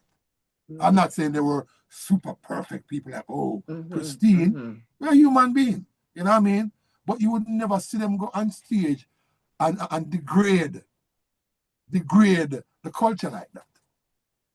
These guys, sorry, go ahead. No, I was going to say, I just wanted to back it up just a little bit because you did express the fact that working with Peter Tosh, first of all, he was not an entertainer, even though lots of people thought they were being entertained. He was a very spiritual and with a message, you know, he was a messenger. At what point did you make the transition? I'm only going back because we left off. No. Yeah. Okay. I was kind of like going at it. That's okay. And the other question is, reggae music is spiritual music, and the drum and the bass is very important. Can you talk a little bit how they have now started to use the bass for bad and not for good in the music, how it can affect people a different way and not a spiritual way in today's music? Okay, frequency. Yes. Frequency. So music, sound, we talk about sound and frequencies. Now, long ago, the tuning, let me tell you something. We're using 440 hertz. The original tuning is 432. The 432, when you tune the instrument at 432, that is the spiritual realm of it gravitates to the spiritual side of life, right? And I think it was back in the 50s, I think, if I can remember, they realized they wanted something more aggressive. So what happened? Them changed from the 432, which was more spiritual. That's why you see things evolve over time, you know, to where it reached, you know. It never just get like that overnight, you know. It was a constant feeding. So when them go to the 440, you know, the 440 is more abrasive. It more, you know, you can drop the frequency now to the lowest level. So with the bass now, when you drop the frequency so low, that is, if you notice, sometimes you hear some guys driving past in cars, and the bass is so low that it actually have a buzz in it, a buzz like a boom, right? Mm-hmm. That's what them say. That's the devil's frequency. And just a case in point, there was this show, and I've seen a lot of shows like that, but there was this show with that guy named Travis Scott, where there was a stampede and people got, stamped on and whatever. The rapper. The rapper, right? Yes. And this girl, she was doing a video leaving the venue. She said, she was hysterical. I got to get out of here. I got to get out of here because something is going on. Da, da, da, da. And she said the bass is so low that she said people start acting crazy and stuff like that. And people start complaining of severe headaches and stuff like that. Now, music don't really give you a headache unless you put your ears so close to the speaker. You're going to blow your ears out, right? But the frequency, if it's there and you are there, our body responds to the frequency. And when the frequency gets that low, that's when the spirits can come in, because now you don't have any control. You see what I'm saying? So frequency, there, like they say, the C chord. They say the C chord in music is one of the more spiritual cards, Mm-hmm. That's a lot of songs people them have the C chord all the while. Them singing in C. Huh? C, E, G, the three, or which chord? C, E, yeah, they're kind of in that, because those are spiritual energy. You see what I'm saying?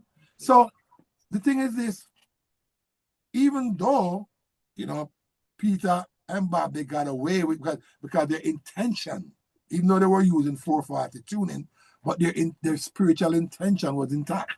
Mm-hmm. So we weren't going to push the bass frequency down there. It's going to be heavy. Mm-hmm. It's going to be heavy, but it's not going to reach the point where it starts to give you this buzz.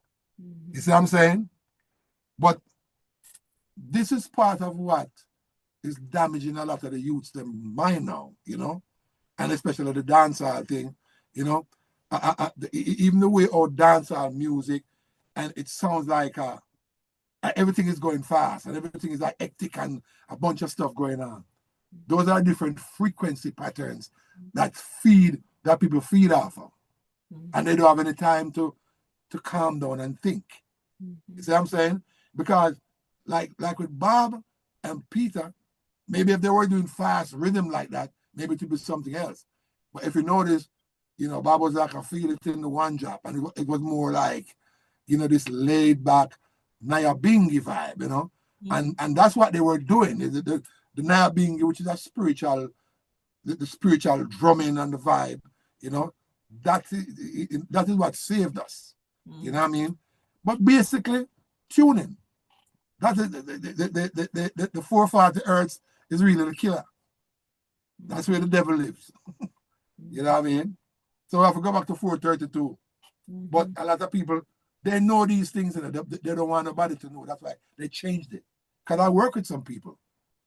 I work with people who use the 432 tuning, and I'm like, wow, there's something about, the music. There's something spiritual about, you really feel it. You know what I mean? There's something, And they did tests. They did a lot of tests, like with water. They play they use the 432 with water, and they see how the water just be calm. And then when they use the 440 hertz, the water just got crazy. Same water, you know what I mean? So there is something in it, There's something in it. If that makes sense. No, that makes a lot of sense, and it's very subtle. I mean, if people do not know this and they're listening and they don't know about frequencies and effects that it can have on the body and the mind, then it just especially goes over their head. They could be being led to do things almost like mind control without even knowing that that's taking place because they're not familiar with it. It's not being talked about. There's no point of reference that is being highlighted or anything. It's almost like a secret that, like a Pied Piper. Follow this beat over here and it'll lead you to not a good life. follow this energy over here, spiritual, and it's going to open up some beautiful opportunities for you, make you feel a lot better about yourself and how you fit in the world. You see people as human beings, you have a heart. The other way is you don't have a heart, you don't really care. Yeah, well, another damaging thing right now is alcohol. And a lot of kids are drinking. They're drinking these drinks. They don't even know where the drink come from, right? So alcohol is another damage. And there is things that they put in. Notice how people are behaving right now. I would encourage people. Anybody who smoke weed, smoke herb, I don't call it weed. Anybody who smokes, be careful where you get your smoke from. Those dispensaries are dangerous places. Cause I don't have any proof, but I heard somebody said something the other day that they're lacing. People are buying their product from people, and they're lacing these things with fentanyl and all these kind of chemicals. You see what I'm saying? And if you notice, I've been noticing a pattern with people. People are doing some crazy stuff right now. So the kids, especially kids, because they're drinking and they're smoking. And a lot of people are having brain damage right now. So I would encourage people to stay away from alcohol, stay away from these dispensaries. If you can find somebody up in Humboldt or up in Oregon who plant the weed in the field, far away from people, try to get the herb from them people. But don't be going to the dispensary around the corner, because they don't know who they're getting stuff from. Because you can imagine, herb, which is something that a lot of people despised. They despised herb. And all of a sudden, everybody's in the business now. And all of a sudden, dispensaries all over the place. Oh, okay, all right. Maybe this is a good way to capture. Can you see what I'm saying? They can't control conscious people, You got to get weak people. But, they like they love the herb. Okay, all right. These dispensaries, these herbs are not being grown outside. They're what do you call it, hydroponic, inside some building, yeah, with a bunch of lights and whatever, saran wrap, all these kind of things. Try to create heat. No. You see what I'm saying? They don't get sunshine. They get pesticides. They don't wash Exactly. the pesticides off. They let it dry. People smoke that, and they have other things, maybe skin outbreaks and other type of things, to let them know this is not pure. It's not. Yeah. So they're just so many. It's not just one thing, but there's a bunch of things. And if we can eliminate some of these things, I try to.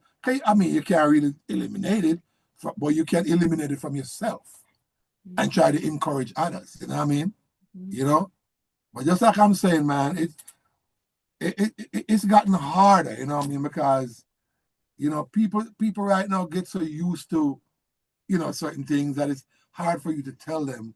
Hey, you tell people, say, hey, man, don't do this. They're like, well, I'm a grown ass man. I've been doing this all my life. Okay, you know what I mean? So, but we still have to try to help who we can help, But the music has been the thing that I see, it's got negative impact, and it's also a positive impact. It seems as though you've made sure to stay on the positive in a more spiritual type of musician, not entertainment, not popular, but spiritual. No. And when you were playing with Peter Tosh, you said that was when you actually had you could really feel the spiritual energy in the music, and it affected you personally as the drummer. Can you elaborate a little bit on how? Yeah, I mean, the thing is this. Because what he was singing about, the words he was using, it wasn't something that was made up. It's part experience and part of, because look here, people didn't know this about Peter and even Bob, but they used to read a lot. They didn't just sit down smoking weed every day, Of course, that was a pastime. They smoked. But they used to read a lot. They read books. So, knowledge-wise, they were like in tune, you know, with things. They were in tune with what was happening in the world, you know. And just like I said, the word apartheid. A lot of us Jamaicans didn't know what apartheid. So when you start talking about apartheid, we didn't know what it was until we realized, oh, okay, that thing that's going on in South Africa with all that, you know, segregation and just the old system. It's an apartheid system. It's a system that oppresses people and this, that. That's when we say, oh, you know, because even Slide on Bar said it one time, like he's hearing this word and not understanding. Apartheid, what is that? You know? So a lot of us didn't know, but the thing is this, because Peter was so deep, and you're talking about in the early 70s, we didn't hear people you didn't hear people use words like that in Jamaica, you know what I mean? So these brothers, they were really on top of things. So when they sing, they had proof, they had facts that they were working off of. So that got me into believing, okay, this is a good mission. So I'm going to do it with all my might. You know what I mean? You know, I'm going to get involved. I'm not just there playing and try to be cute or anything. I'm feeling it too, you know, because, you know, it was part of making it real, you know what I mean? Because then I realized it wasn't really entertainment. It was said to me. It wasn't said to me. I felt it. I felt that something was really real about what we are doing. And then when people would come with their different revelations, I was like, wow, so we're really doing something that's positive. You know, we're doing something that really affecting people in a positive way and a spiritual way too, you know? So in that way, I get to let myself go, knowing that what I was doing, I didn't have to tense up anymore. You know what I mean? I freed up myself. You know what I mean? And that's why I tell you, I would have these like what you call it, out of body experience, kind of. I'm conscious in what I'm doing, but you felt this thing where you felt light. You were floating. You know what I mean? But you were still effective. You see what I'm saying? So, but I haven't felt that since. And I'm not saying the people that I work with don't have that, but it's different. You know what I mean? Because the thing is this, with artists today, they have to be careful now. They kind of mince their words, you know, they kind of like, okay, I can sing about oppression, but I can't sing about it too much. I can't emphasize on it. With Peter and Bob, they just said it like it is. Yes, I loved it. They didn't try to sugarcoat nothing. You know what I mean? So there's a difference. All these guys, we see now talk about revolution, and it's just words. It sounds good, but they're not about it. Because they're the first ones to run behind the wall. You know what I mean? I said, well, I mean, I didn't. Yeah, I'm just singing some lyrics. That's what you hear them say. You know what I mean? If it gets to the point where they have to stand up to something, you know what I mean? You know, because you look at all the artists them today. They standing up for the dollar. That's it. Exactly. They get endorsements and all kinds of things. Hey, this is a perfect segue into what I want to ask. Yeah. First of all, brother, I'm really enjoying your history here and your teaching. You know, reggae music for me, and I'm so blessed to have met Mashariki and Jenje, even though I should have met them years ago because we all from Long Beach State Black Studies Department and BSU. Yes. And you know, reggae music to me is the pure soul music. It's really soul music. And it captured minds back in the summer of 1983, listening to Bob Marley on a consistent basis, just the one cassette tape that I had. And it was of the last one, you know, Black Man Redemption. Okay. You know, and all of that. And I mean, it did something to me spiritually. And so I've been a fan, and I'm just overwhelmed by it. Like Jenje always say, reggae melitis. Yeah, Yes, yeah, yeah, yeah. man. I have it. Yes, But man. I you know, haven't when I been right was since. so what I'm just probably a few years older than Ziggy, and I'm right Yeah, there with Sharon and Sadella. And I used right, to listen to the Melody Makers all the time. And I right, mean it. They became the family, and they didn't know I was family. That's how right, much I right. was into it. I Yeah. want to know, how is it working with Ziggy? Well, it's kind of the same because his music. What I like about it might not be as oh Peter or Bob would do it, you know. But his music, the one thing with Ziggy, his writing skills, it makes you think. His lyrics, that I would like, wow, I wish I could write like that, you know, because he put things into context in a way that makes you think, you know, and that's cool, and that's what I like about him. And his music is also on a conscious level too, you know, just in a different way, you know what I mean? But it's still conscious, you know. So it has the same impact. Look, it's gonna be hard. It's gonna be hard to do what Peter and Bob did. It's kind of like that was just a one and done. You know what I mean? You know. So you have to kind of do and Ziggy. I mean, Ziggy's doing a great job at what he's doing. You know what I mean? You know, people love what he does, and you know, and I feel good working with him because I know I'm working with someone who you can. What I love about his music, you can bring the whole family. You don't have to worry about, oh, you're going to hear some expletives or some derogatory terms or something, you know? So his music is really, really on the conscious level. Yeah, Most really, really definitely, conscious. most definitely. Spiritually. I love Justice. That's the song Right. that really hits Yes. hard. Justice. Yes. Yes. Yeah. So thanks a lot for that. Yeah, man. Yeah, Yeah. man. Conscious. Just consciousness all the way. And just like I said, I could have worked with a lot of people, make a ton load of money, but I said, look, I think integrity first, you know, morals first. So I say, you know, yeah, I can make a lot of money working with these people, but how am I going to feel? What am I going to tell my grandkids and my great grandkids, you know, why I was working with that person who's acting like that and who's talking like that? You know what I mean? Yeah.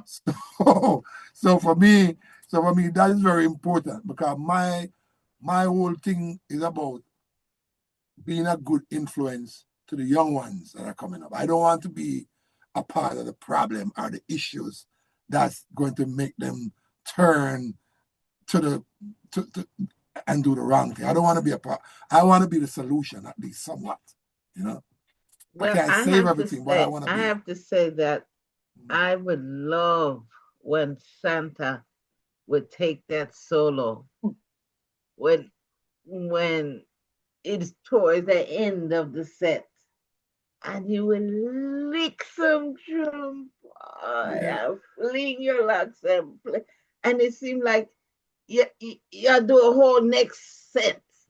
right. Yeah, yeah, yeah. That was something, and it happened. It's kind of weird how that came about. I did it one night, you know, because we finished, and for some reason, I just started, you know, hitting the drums, and then Dennis Thompson, who was an engineer, he started doing some things. I said, okay, so I went ahead and do it, and so I did that the first time, and then the next time I didn't do it, and then somebody said to me, "What happened? What happened to the drum solo, boss?" And people were like, "Drum solo, what drum?" And uh-oh, and then I got caught up in that now because I did it that one time or two time, and then I couldn't stop because people jump solo. So, okay, and then it became a Yeah. part of the show, you know. Yeah. Well, Even though I was reprimanded a couple of times, bro, the show done, you know. Not Peter. 'Cause Peter never care, you know what I mean? But the musical MD at the time, Keith Swain, was like, yo, the show done, you know what? So I mean, what the people want it so. But then they just allowed me to do it. Because Peter was the most laid back individual. Him don't care. You know, he's not gonna tell you, oh, you're doing this, how you do it. He's just part of the. He loves it. He did his job, and if you want to do that, it ain't gonna take nothing out for him for you to do that. But that was that. Rastafari. Yeah. Rastafari. I tell you, I recently saw some kind of advertisement saying Soul Syndicate's supposed to be going to Europe. Let me see your picture. Let me see Fully and Donovan and Pony and China and them things. Yeah, I'm not sure about that. I am not sure about that. I don't know if I'm gonna be able to do all that. You know what I mean? I don't know. Because, you know, Soul Syndicate haven't done any new project in a while, you know. And for me, I don't like too much of the nostalgia kind of thing where you're playing some songs that was, I mean, it's cool. People want to hear it, but I think it would be much, I think there would be much more if we had some new songs, you know, some fresh songs today, you know what I mean? But I don't know. I don't know what the plan is. I kind of heard about it too, but, you know, I don't know what's going on, you know? The thing is this, my thing is when I do anything, I wanna make sure it's concrete. It's not just a hustle, or, you know. Not that I'm saying it's a hustle, but I don't know, you know, I don't know. You as a songwriter, are you writing any new tunes these days? Oh yeah. Right now, I was working on stuff before I tuned into you guys. Yeah. Like I tell you, I have those albums out, you know what I mean? I have stuff out, you know. It's on you. Like I tell you, you go on online, you will see stuff. I got stuff out there. Can you name a couple? We can pull it up now. See all this, there's an album I forgot to tell you about this one. I did this one. When did I release this? I released this in this was 2015. It's called Watch Your Liberty. Was that 15? Watch Your Liberty? Watch Your Liberty, like live, but I said liberty. You know well that yeah, this album was released 2015. I was just doing stuff. I don't know if you can see it. Okay, Watch Your Liberty. Okay, Watch Your Yeah. Liberty. Mm-hmm. Watch Your Liberty. Mm-hmm. And then I did this. This was the first one I did. This was the first one. Zone. Right? Uh-huh. And where is it? I think I have something else. Let's see. I think this. Where? Oh yeah. This is the late. Let me take that. So let me wrap off on this thing.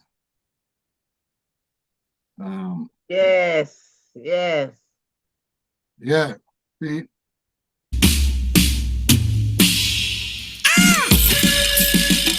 This is. Check it. This is the latest one. Check Africa is my home. Do you like how you living? Do you like how you living? Watch your liberty. Me say fi watch your liberty. Watch your liberty. Me say watch your liberty. Cause you're somewhere can become nowhere. In a minute. You're somewhere can become nowhere. In a minute. So watch your liberty. you live it. Me say fi watch you live it. Mhm. Yeah. Yeah, man. I learned from the greats, you know. So I have Who to was kind of like, that? That's you on the lead? yeah. That sounds like Muta Baruka. Yes, That's Yeah. yes.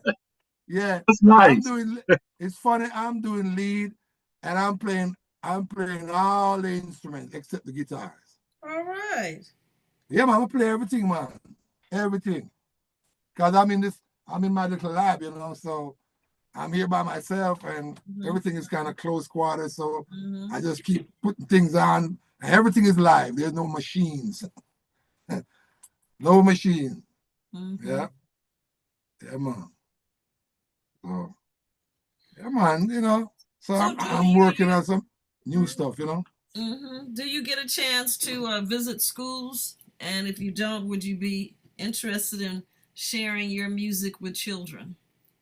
Of course, if that comes up and it's organized right, I mean, you know, because that's our I think that's our job, you know. Mm-hmm.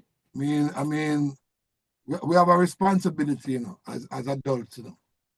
And if we want to make change, then it's something that we have to do, you know what I mean? Mm-hmm. So yeah, man. Yeah, man. I mean, if that comes up, that would be great. Yeah. Yeah, man.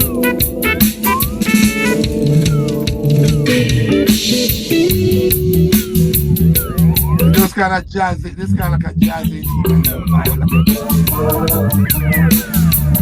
Sound good, man.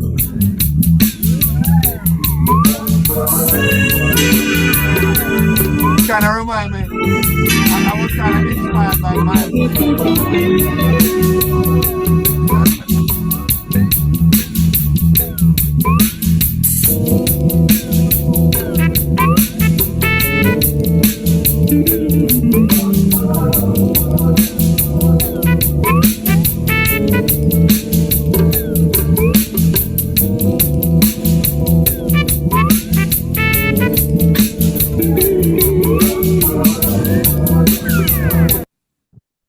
Yeah, man.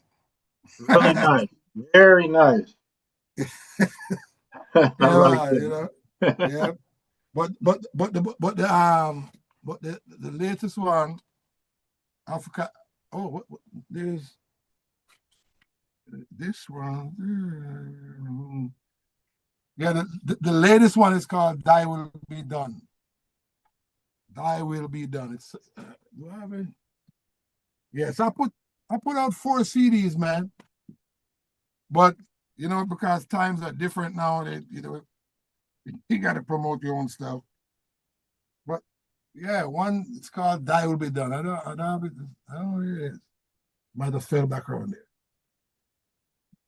But the latest one is called "Die Will Be Done."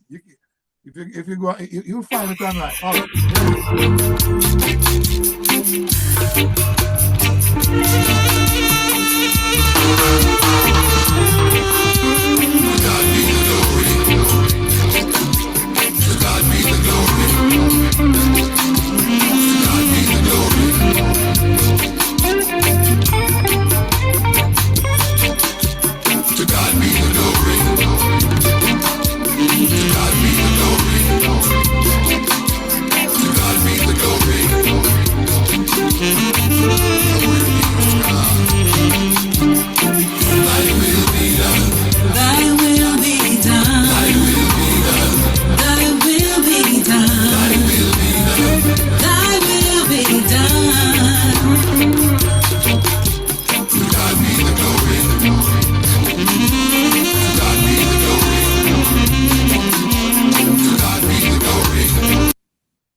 yeah. That's beautiful. Yeah.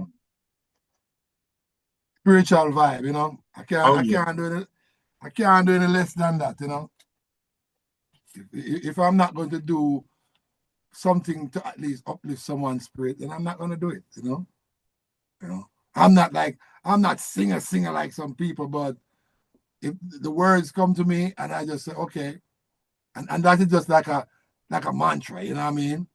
Like meditation kind of repeat, get it in your system. To God be the glory. Thy will be done, you know. Yeah. Very nice. Yeah, man. Were you a member or did you work with Ross Michael? Of course. That's who I grew. He was like my daddy. Okay. You know, that's daddy or like the big brother I never had. You know what I mean? And Ross Michael helped to shape people like me, you know what I mean? From going on the wrong side too, you know what I mean? So Ross Michael was a very good influence, you know, good person to be around, you know?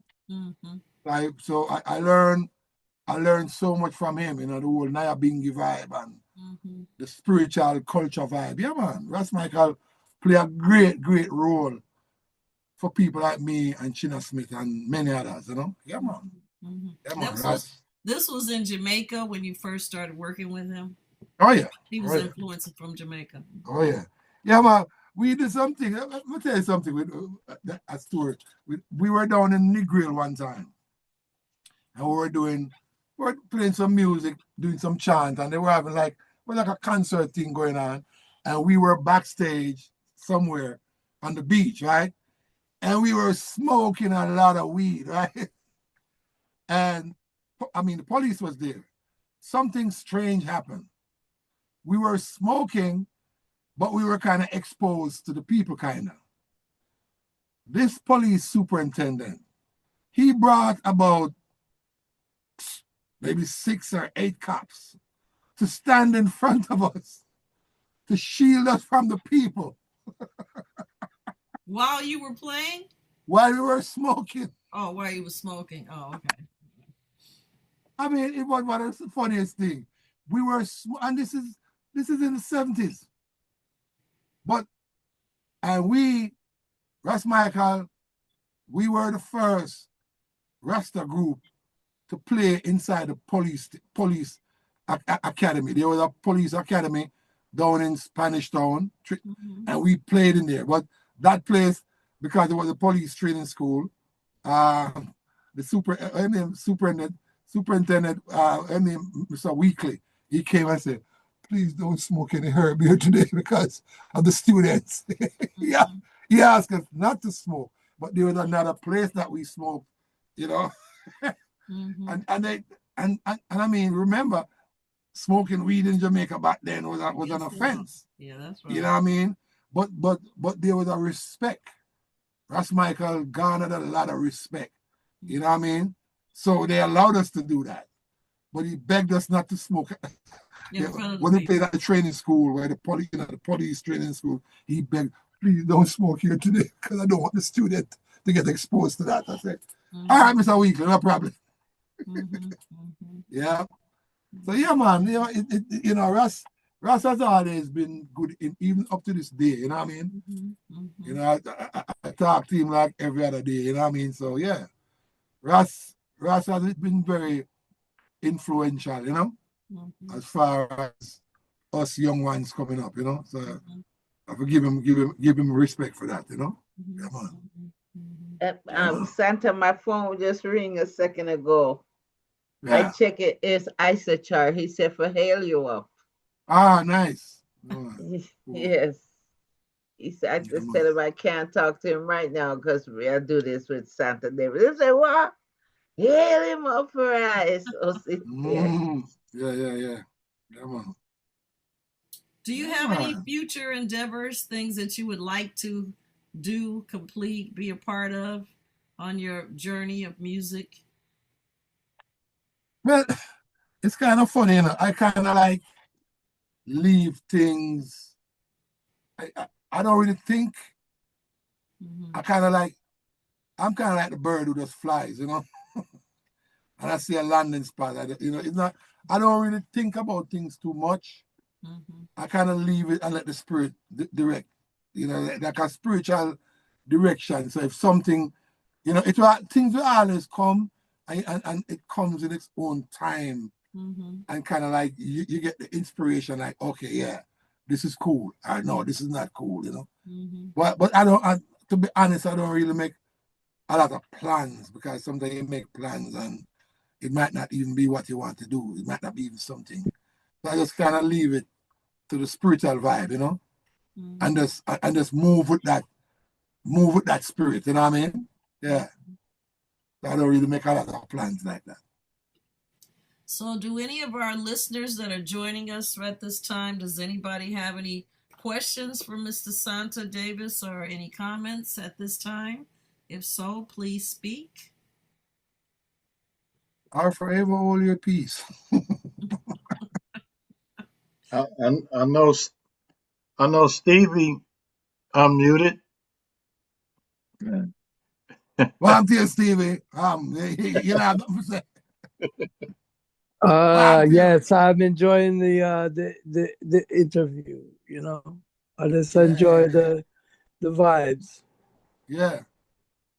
Yeah, man. I mean, you know, this is a very interesting journey, man. And you know, I really, as I say, I really appreciate, you know, the people, a lot of the people who I've worked with over the years. So yeah, man. So I consider myself very fortunate. It looked like Jenje's son right there has something to add. Yeah. Manners and respect. You can Yes, hear sir. me? Yeah, man. Yeah, yeah, man. But it's just, I take in the whole thing and I give thanks to all of the knowledge they have spread, you know. From day one, I respect you from I come up from a local youth and I come up, you know. So it's always love. Yeah, man. Every time. Yeah, man. Yes. Yes, family. Yeah, man. Enough respect, family. All right, sir. Bless. That's my son, Gyasi. Yeah, man. Gong, you know? Yeah, man. He was mesmerized at the show Santa Una do when you bring Andrew Tosh. Okay. And he must sit on the stage and he must just watch you, you know. He watch you and me, I look upon him and it looked like he will get, you know, dizzy. Him just watch you and him start play drum. That's when him just start play drum, man. He was about 3 years old at them time there. Yeah. 3 But or that may 4. say, that may say, you see, my whole thing from ever since, and that's why I always say to people, you know, be careful what you put down, you know, because you have your kids, them, right? And you teach them, you give them all of the wisdom and the knowledge from home. When them come on the street, them coming to us. So now it's our responsibility now to give them the same treatment, make sure say, you know, give them something positive. So, you know, because I always say to people, the kids them go and come up, you know, them go and grow up, you know, and them go and ask questions, you know. Them go and ask questions. Why did you do that? What were you thinking when you wrote that song? You know, what influenced you to do such and such? You see what I'm saying? So it is very, very important for us to make sure we set example for the young ones. You know what I mean? Because what I want to see, I want to make sure if I influence, I want to play drums. I even just play music, period. That is it for me, because that is more reward for me than money. Because at least I know say may I help lead a child in the right direction. You know what I mean? So it's very, very important for us as musicians to make sure say we spread the right message. We spread you know, with the right frequency. You know what I mean? Yeah. Come on. Very important. Brother Ernest, did you have a comment or a question? No, it was just that he brought back to mind when I came up young, but I came up like in the 50s and 60s. And Right. heard Bob, because when he mentioned High Tide and Low Tide, that was one of my favorite songs. And he said he played on that. That got my attention, you know. Yeah. But you were talking about the groups and sessions and stuff. And I came up when I was a teenager, we had a group came up with, and I remember all the sessions you talking about. Right. Jam session trying to get together. And Oh yeah.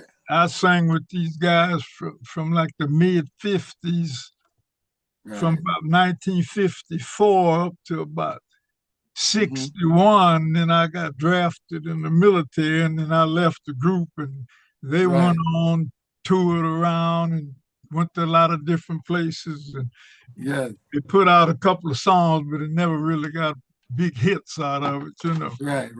But yeah, but that brought back a lot of memories when you said about Bob, because that's kind of been my favorite, you know, because most of the music I got is just Bob and Peter Tosh and Bunny Livingston and those. Bunny Wheeler, yes. Yeah, so yeah, it was really interesting though, yeah. Oh yeah. I mean, man, I consider myself privileged to have worked with those brethren, you know, work with them as a group and then work with them individually, you know what I mean? Yeah. So it's like, you know, and then working with their kids, you know what I mean? It's like, you don't get no better than that. Yeah. Yeah. Well, I did love the work of Peter Tosh. I think he's an excellent lyricist. His music, I remember hearing Tosh play a song, a version. It's the same song Bob did. But you see, by the way Tosh do it, it wasn't until the end of the song that I realized it was a song by it. Well, they must have did it when they were young. Which one? Get Up, Stand Up? No, sir. It's a slower one. It's Okay.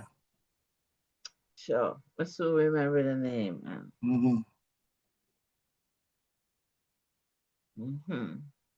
Talked about.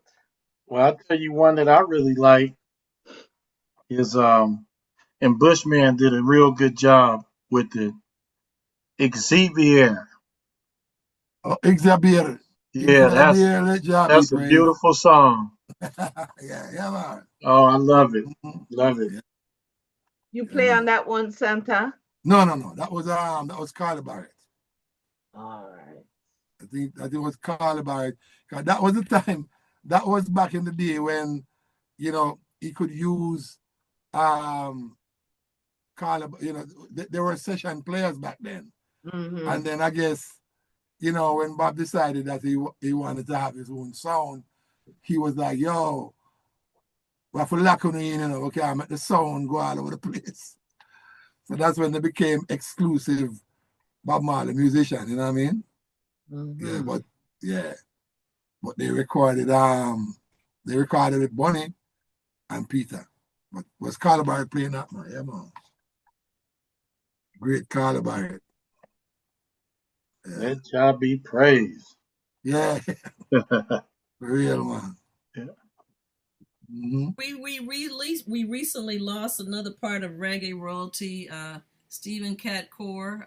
Is that someone that you had an opportunity to play with? And I didn't. I don't remember. I don't think I ever get to like perform with him. But I've known Cat for years, man. I have maximum respect because you know, he was one of the contributors, you know, to the music and multi-talented as far as playing guitar and the cello and you know what I mean, sing, you know. So, you know, Cat Core, yeah, man, much respect. I mean, he made his contribution, you know, and you know that's it. You know, he don't have anything but, you know, I mean, good thing to say about people like that because he contributed to the genre in a great way, you know.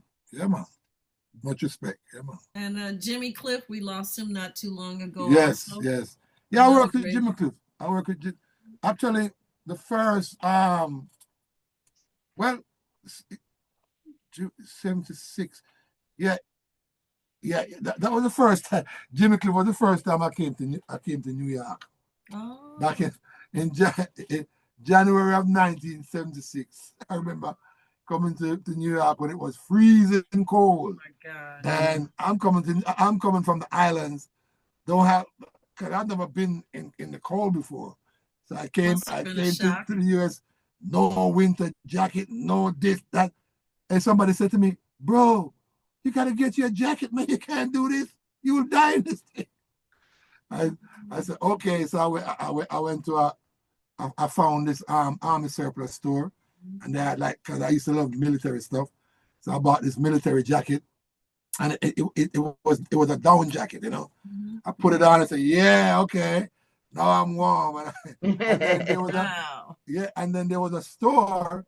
You remember this store they used to have called Roots? They used to sell shoes and stuff like that. In New York? In New York, they had just opened a store. So I was walking, and then I see this store named the Roots. I said, oh, let me go in. And they had some nice boots and stuff. So I said, how much for that boot and stuff? And they said, oh, they started telling me the price. And then they found out that we were on tour with Jimmy Cliff. And the guy was like, no, man, you don't have to pay for that. Just take it. And tell Jimmy Cliff to come over. I give him some stuff too. Because they had just opened. So I got me one of these big boots, you know, to keep my foot warm. So I was set. Yeah. When they got me some long johns, and I was ready to go. Yes. Yeah, that had to be a shocker. Yeah, man. What I did, I worked at Jimmy Cliff all of 76. And I think he was the first, Jamaican musician to actually do a live show. We did a live show in Central Park. I think that was the first. I think that was the first time they ever did something like that, like tape a live show, like with a reggae band. I think we were the first reggae band to tape a live show, and they did a bunch of cameras in Central Park. Yeah. So I toured with him for all that year, and then I went on, did some other things, went back to Soul Syndicate. And then I think in the 80s, I think I did something with him, like maybe 84, 85 or something like that. Yeah. Yeah. Wow. I think what might have been 84. Yeah. Might have been 84 because Peter had just taken a break. We had come off the road 1983, and he said he's going to take a break to get himself back together. And then 84, I did some, yeah. So I work with him, you know. It was real cool. It was, you know, I got a lot of good inspiration from Jimmy Cliff too, you know. All these people, I kind of collected different vibe, you know. And the thing about Jimmy, he was really into the culture too. He was into the same truth and rights kind of vibe, consciousness, you know what I mean? So kind of keep that trend, you know, to work with people who I can learn something from, because that will help me, you know, so I can help other people. Right. So this is why I try not to distort that energy by working with anybody, you know what I mean? I have to make sure I'm very selective who I hang with, you know? Yeah. The song was called Fools Die. Okay. Fools Die. And I never know it have the same lyrics as Stiff-Necked Fools. But the way Peter arranged it, I didn't even recognize it until almost the end of the song. Right. Oh, it's something that he did. He was playing the piano thing. It was kind of like a ballad, right? Yes. An acoustic. It was an acoustic thing, and he was playing the piano and singing. Yeah. Yeah. Beautiful. Yeah, man. Beautiful. Peter was deep, man. It was deep when it come to the old vibe and the culture, you know, real deep. Yeah. I think it's not until I heard the lyrics of Stiff-Necked Fool that I realized, I recognize those lyrics from a Bob Marley song. But come Right. like it's the way him arrange it. It's just blew me away. I love his militancy. I love how he wrote. I love how he commanded language. Mm-hmm. Yep. Yeah. Yeah, man. hmm And I loved how you played drums with him. That's Yeah, man. wow. Was good. You see, it's like they say, iron sharp, not iron. You know? So when you work with people that inspire you, it Mm-hmm. inspire you to play good. You know what I mean? You Mm-hmm. know, working with people like that make me sound good. Mm-hmm. So I get inspired by them, and then I can do what I do. You know. So Yeah, I remember the night that Garty introduced me to Tosh and introduced me to Vision Dream. yeah, Vision Dream, a yeah, play, yeah, a man, play. yeah, man. Yeah, man, what happened to him? He's up. He's up in San Francisco. I mean, up in Oakland, I think. Yeah, I just did well a couple of months back, maybe a year ago. I did something with him. He came and he did like he had a song and he did a video, and he called me to do the video with him. So What? yeah, And I love to see that. Don't even read to Marley's cousin. yeah, if they family. Yeah, Yeah, hmm, their yeah, family. man. Yes, man. Boy, the history is deep. Yeah, Into man. I mean, there's so much. There's so much. There's so much involvement, and when you find that you actually worked with these people and you actually knew them, like Bob was my brethren, Peter was my brethren, but you don't go around and say these things, but people don't know. But Mhm. I'm not the type of person who brag on those things. It was Bob was just an ordinary dude. Peter was just the same bunny. It was just like they didn't see themselves as superstars and celebrity and all that Well, I kind of. don't know. Jabi did. Ah. I mean, yeah, he was cool. He was cool. You know, I yeah. love Jabi. I really get to know him well when I lived in Jamaica. His children Hmm. call me auntie. Right, right. Them used to clown with me. But yeah, Hmm. man, the history. I selfishly do this podcast, Virgin Santa, just so I can stay close to my king, man. Eh? Yeah, man. Yeah, man. 'Cause I feel him when I talk to the I them, because Right, it's the same energy coming from that time.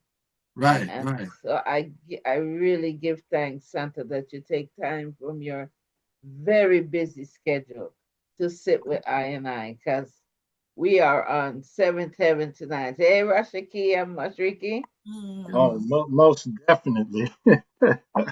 Yeah, man. This is It's always always. Yeah, sorry. Go ahead. Sorry. Yeah, always man. a good treat to sit with extraordinary people like yourself, Brother Santa. Yeah, man. Respect, man. Appreciate it. Yeah, man. Yeah, man. Yeah, Mhm. it's nice to do because I don't do this often. Like, what I mean. But it's nice to be able to There. have a conversation sometime. You And deserve your flowers, brethren. I yeah, want you to know Amen. that. yeah, Mm-hmm. man. I want Yeah, you to know that. yeah, man. I just see myself as one of the contributors. You know what I mean? Because I and a lot because there's a lot of musicians that did so much, you know, and didn't get their flowers. You know what I mean? Nobody know about them. You know what I mean? There were people that was that mentor to me. I grew up listening to them, learn from them. You have drummers like Hugh Malcolm. He was one of the top drummers in Jamaica. Nobody know about these people. You know what I mean? Of course, Winston Grenham. Drum Bago. There was a lot of musicians that really set the table for us. Lied names, of course. You know, I mean, Winston Brevet, you know, Lied Brevet, all them people, they contributed, I mean, so much to the genre. And nobody know about them because, you know, at the time when we came into business, a lot of those guys didn't do touring. When we came into business, we started touring. It was a different time. It was the 70s now. You know, these musicians are coming from the 40s and the 50s, you know what I mean? And the 60s. And they were the ones who set the foundation for us, for me, so that I could have something, a platform to work off of, you know. And every chance I get, I always like to shine the light on them, you know what I mean? Because they are the ones who set the foundation, you know. And even though a lot of them not here today, you know, Tommy McCook and the Roland Alfonsos and, you know, you name it, you know, the Jackie Mittus and, you know, I learned so much from hanging with those people, going in the studios with them, learning from them, you know what I mean? And to see what they did and to where we have taken it, you know what I mean? So I know they will be proud, you know? They will be proud to see what us musicians did to establish it to the level that it's at, you know? But they are the ones who started it. They are the foundations, you know what I mean? So yep. There's the passing of the baton. Yes. This is a relay, a life relay. Yeah. That's the same thing I'm doing, you know. Yeah. I'm making sure, you know, I have a lot of kids that I, you know, I'll be doing shows and I would just spot one kid standing there in the audience, and when I'm done, I would give him a pair of stickers. And that was you know, and I know that kid's gonna be the future, you know. Like my bass player who plays with Ziggy, right? He have a little son, Brandon, right? Brandon is playing drums right now. He's playing good drums. And I remember when he was a baby in his Pampers, I gave him a pair of sticks, right? And his mom was calling me, Santa, what did he do? Brandon is running all over the house, chasing us with his sticks, playing on everything. and now he's an accomplished drummer. He's playing right now. He's reading music, he's playing. You see what I'm saying? So the thing is this, and the funny part, I didn't get any tutoring from any drummer, you know. I hear people are trying to say, Ars Mouth taught me. I said, Ars Mouth never showed me nothing, you know. I learned all my rudiments. From drum corps. That's where I learned. And my teachers was the greats, the Art Blakeleys, the Elvin Jones, you know, the Purdys, the Max Roach. Max Roach, it's funny, Max Roach was the first American drummer I heard about when I was a kid. Because back in Jamaica, they used to, these older guys used to play a lot of jazz. They love jazz in Jamaica, even to this day. And they used to have these records. And one time, you know, I was somewhere and they were playing some music. And I said, oh, that's Max Roach. Max Roach. And Max Roach? Oh, that's bad drummer, man. Bad drummer. And I said, Max Roach. Shoot, I might have been about 8, 9 years old. And they're talking about Max Roach. So that's the first time I've ever heard. I never, back then they didn't have videos, right? He's the record and I would listen and hearing those chops and okay, nice, you know. So I got exposed to greatness before I even know that I could play drums, you know. So I learned from the greats, man, and it's, you know, I consider myself fortunate that I'm where I'm at. So just like I say, I have to give, you know, praise, and I have to give thanks and give all those people who were before me, you know. And it's for me now to pass it on to someone else, you know. Yeah, that's like I say, it's a big relay, you know. we keep passing the baton, you know. Yeah. So, did you ever work with maybe Monty Alexander or Scatolites or anything like that? I worked with Monty, like when not recording session, but I did some live show where he came to LA and he did a couple of things, and I went somewhere back east with him too. But he would do the jazz thing. He would play these songs in jazz, and then I take over the reggae section and we play the reggae, do that, and then go back to the jazz thing. So I like that. You know, it was fun. So yeah, I spoke to him a couple, maybe a year ago or so. You know, yeah, man. Great. But I never actually did like a recording session, but I worked with him and it's fun. You know, learning from a musician like that. You know.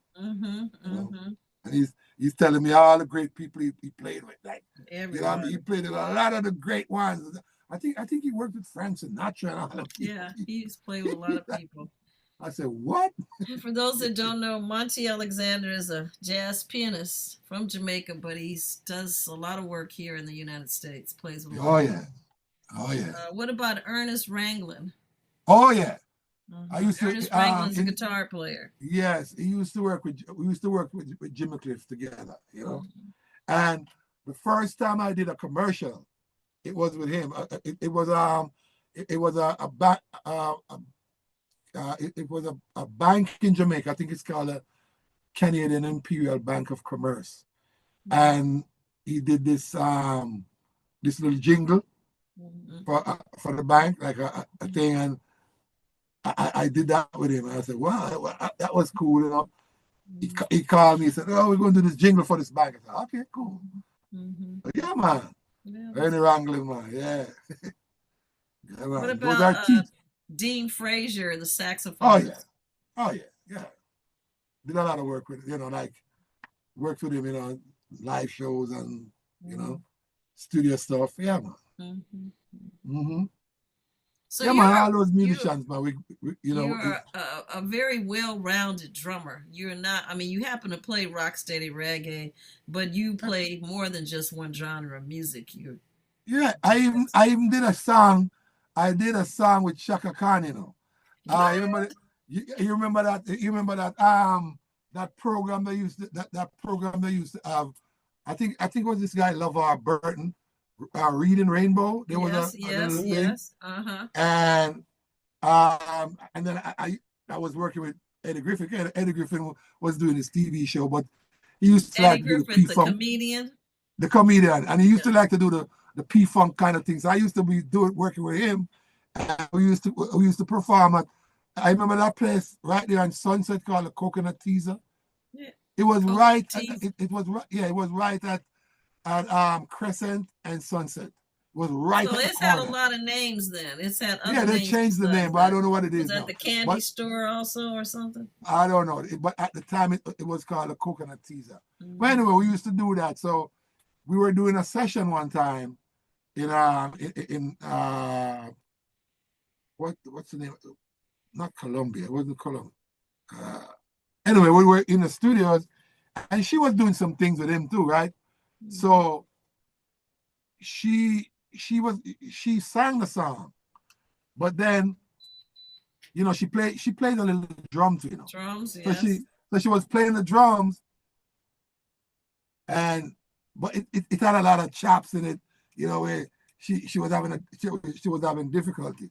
So I just walked in the studio, and she saw me. She said, "Oh, Sandra, I'm glad you're here. Could you please play this for me?" And then I ended up playing on the song, the Reading Rainbow, da, da, da, and I played one take, because there was a producer, and I listened to it. I listened to the song, and he said, "You ready?" I said, "Yeah, I'm ready." Boom, one take, and she was happy. So I can say, I played a track for Shaka. Yeah, and I did a live show with her one time. It was a little thing we did, and she was singing that Don Penn song. No. That's so I can say on my resume, I said, okay, I played on a track for her, and I did a show with her. So I'm not lying. No, that's good. That's good. Anybody else have any questions? We have this person on that's on the iPhone. Can you unmute and identify yourself if you don't mind? I've been wanting to know who that was. Yeah, who is it? He's not telling you. I Spy. Could be. They're not coming on. Okay. They shy, but it's okay. Okay. Thanks All for right, man. coming anyway, I Spy. Yeah, yeah. People just want to listen sometimes. It's cool, you know. But yeah, man, it has always been a great journey. Shoot, I even get to do stuff with Willie Nelson. He did I did a album with Willie, right?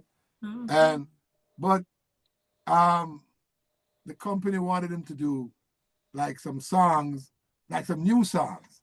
So he came to the studio and he started singing some of his older songs. Like he just said, "I'm gonna sing some of my older songs that I recorded before."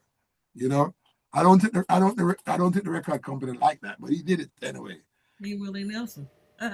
But he was real cool though. You know, real.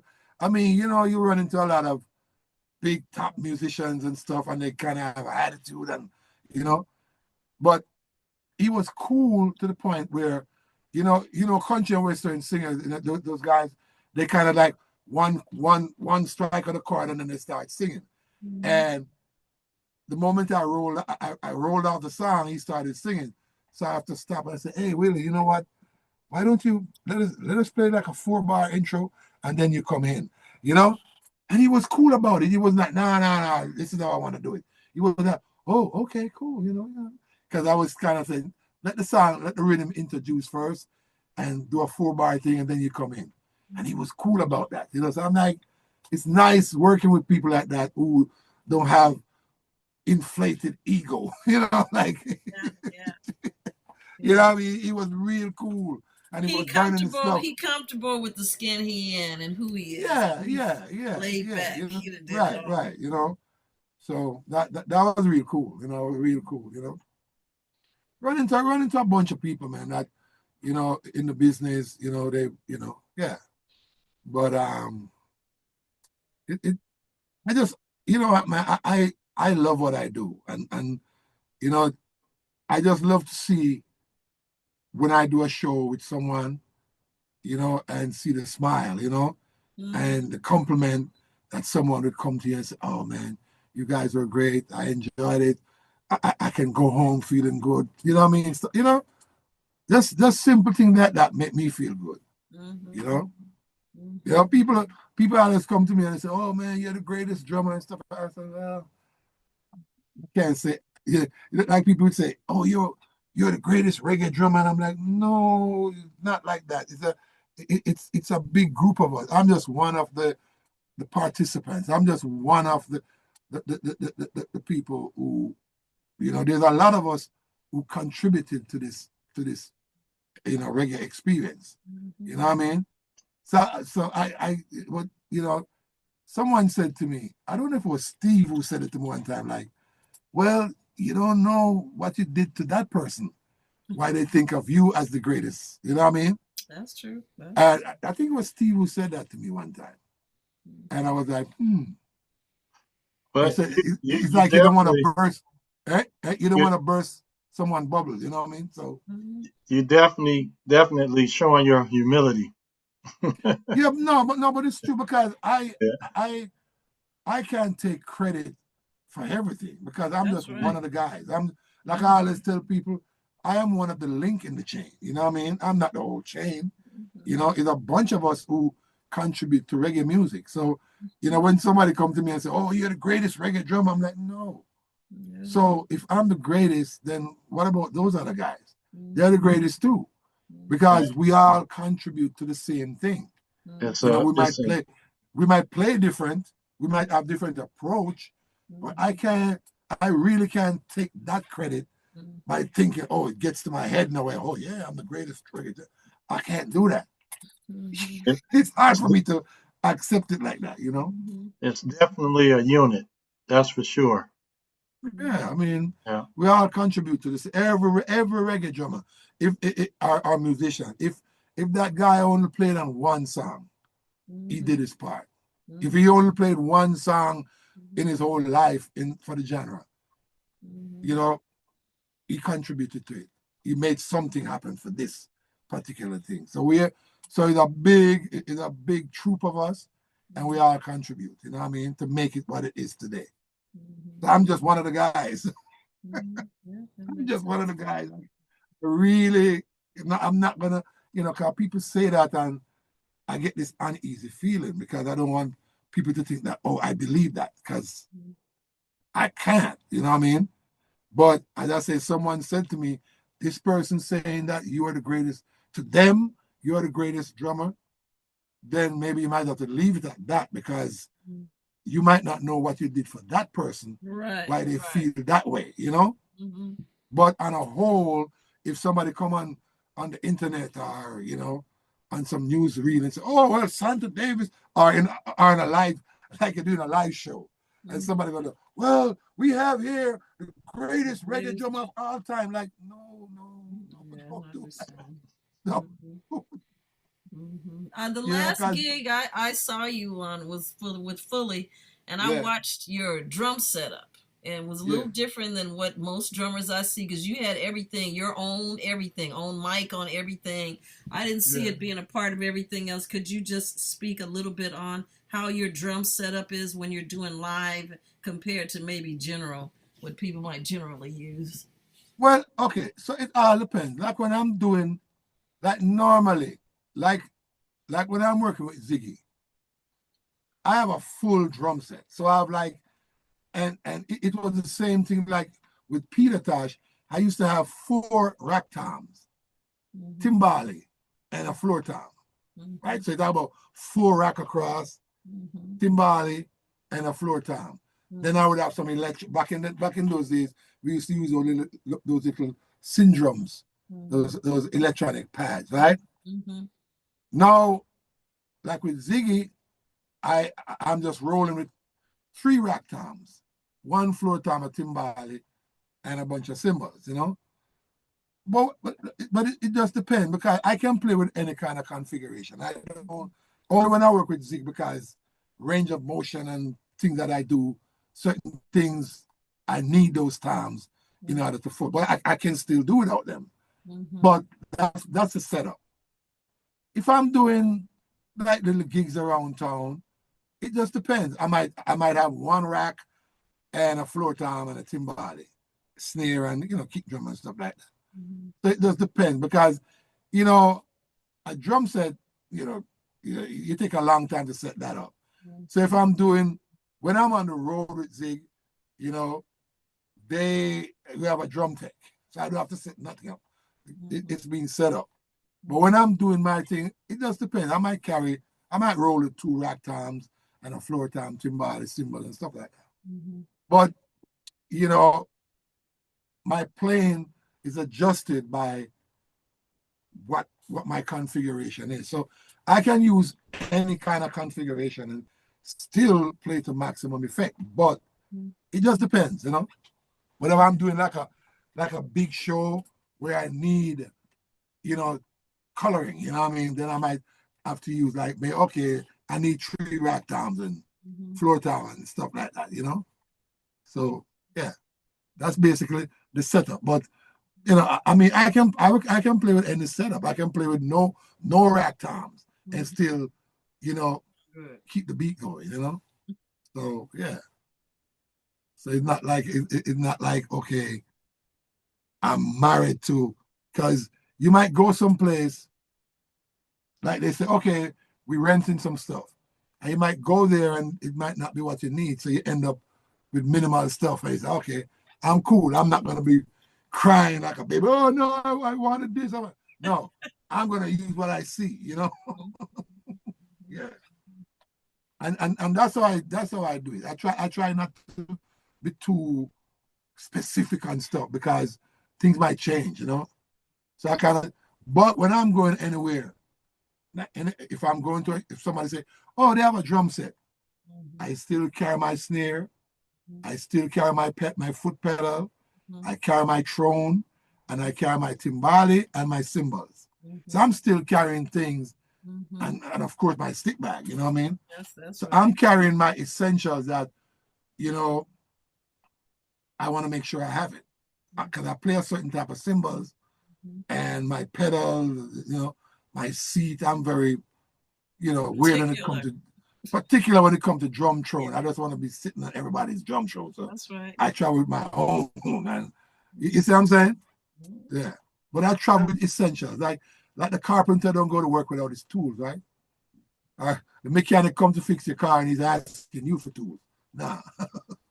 No, I'm going to chop and I just happen to be observing. You know, I see a lot of musicians, a lot of drummers. No, I was no. observing your setup and how Yeah, your man. mics and everything were, and I know that's not most people don't set up like that.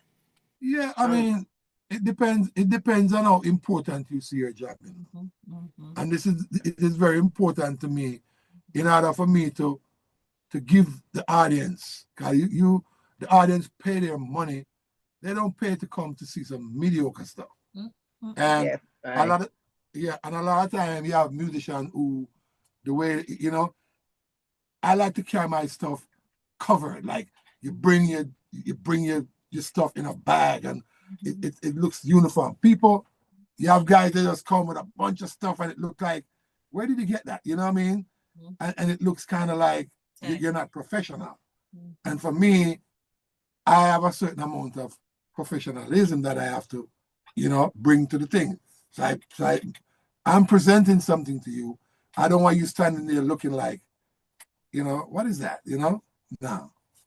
I just make sure I do the thing Santa, professionally. do you have some endorsements, right? Not much. The only Drums? endorsement I have now is with a stick company out of Italy called Tecra. Tecra carbon, they're like carbon fiber sticks. And then I've been with Sabian cymbals since 95. Okay. So those are the only two. The drum company, I mean, I don't really care much about drum companies because, they kind of like, they already have a lot of people. Everybody wants a drum endorsement. I'm like, you know what? I don't care. Just give me a drum set. I play any kind of drum set. It don't matter to me, Because one time I was supposed to get like a DW, because I play a DW kit right now with Ziggy, but I was supposed to I went down to DW, talked to the guys, but sometimes they're kind of weird, And I see, I don't want to do what I don't want to do to get anything. So I say, keep your stuff. I got my stuff. I'll work with this, So, but it's all good. But I've been endorsed with Sabian since '95, and and then I have this stick company, carbon fiber. It's cool. Yeah. No, that's great. That's great. Yeah. Well, it looks like it's almost been 3 hours since Oh, we've been talking. I'm hungry now. Yeah. So, on behalf of all of us, thank you so much for your time, for sharing your musical career with us, taking the time out to do that. We all really appreciate it. And I look forward to you have anything that you're going to be releasing that you let us know so you can, come here and talk about it. Oh, yeah. It's my pleasure, man. It was really good. I really enjoyed it, And if anybody wants to take a look at your website or hear your music or anything, what should they go to? Is there a website? Or is there something? Are you on Instagram or are you on Threads? Or are you on Blue Sky? I gotta check I think my SantaDavis.com, I think. But I think I'm gonna have to check with my I make sure it's still up. Then I just make sure, because I know it's supposed to be up, but I haven't done any updates. So. And do you have any shows or anything around in the area coming up? Not at the moment, no. No song. Okay, Soul Syndicate is not playing right now in Laguna Beach or anything. No, so. Okay. And if that changes and whatever you have, please let us know also, because we'll still, promote it. Let people know so we can come check you out. Oh yes, we love to go. We love to go out and check out shows and take pictures. Yeah, most definitely. If it's in range, we like to come to it. We'll show up. Right. All right. Cool. No problem. Okay. Yeah.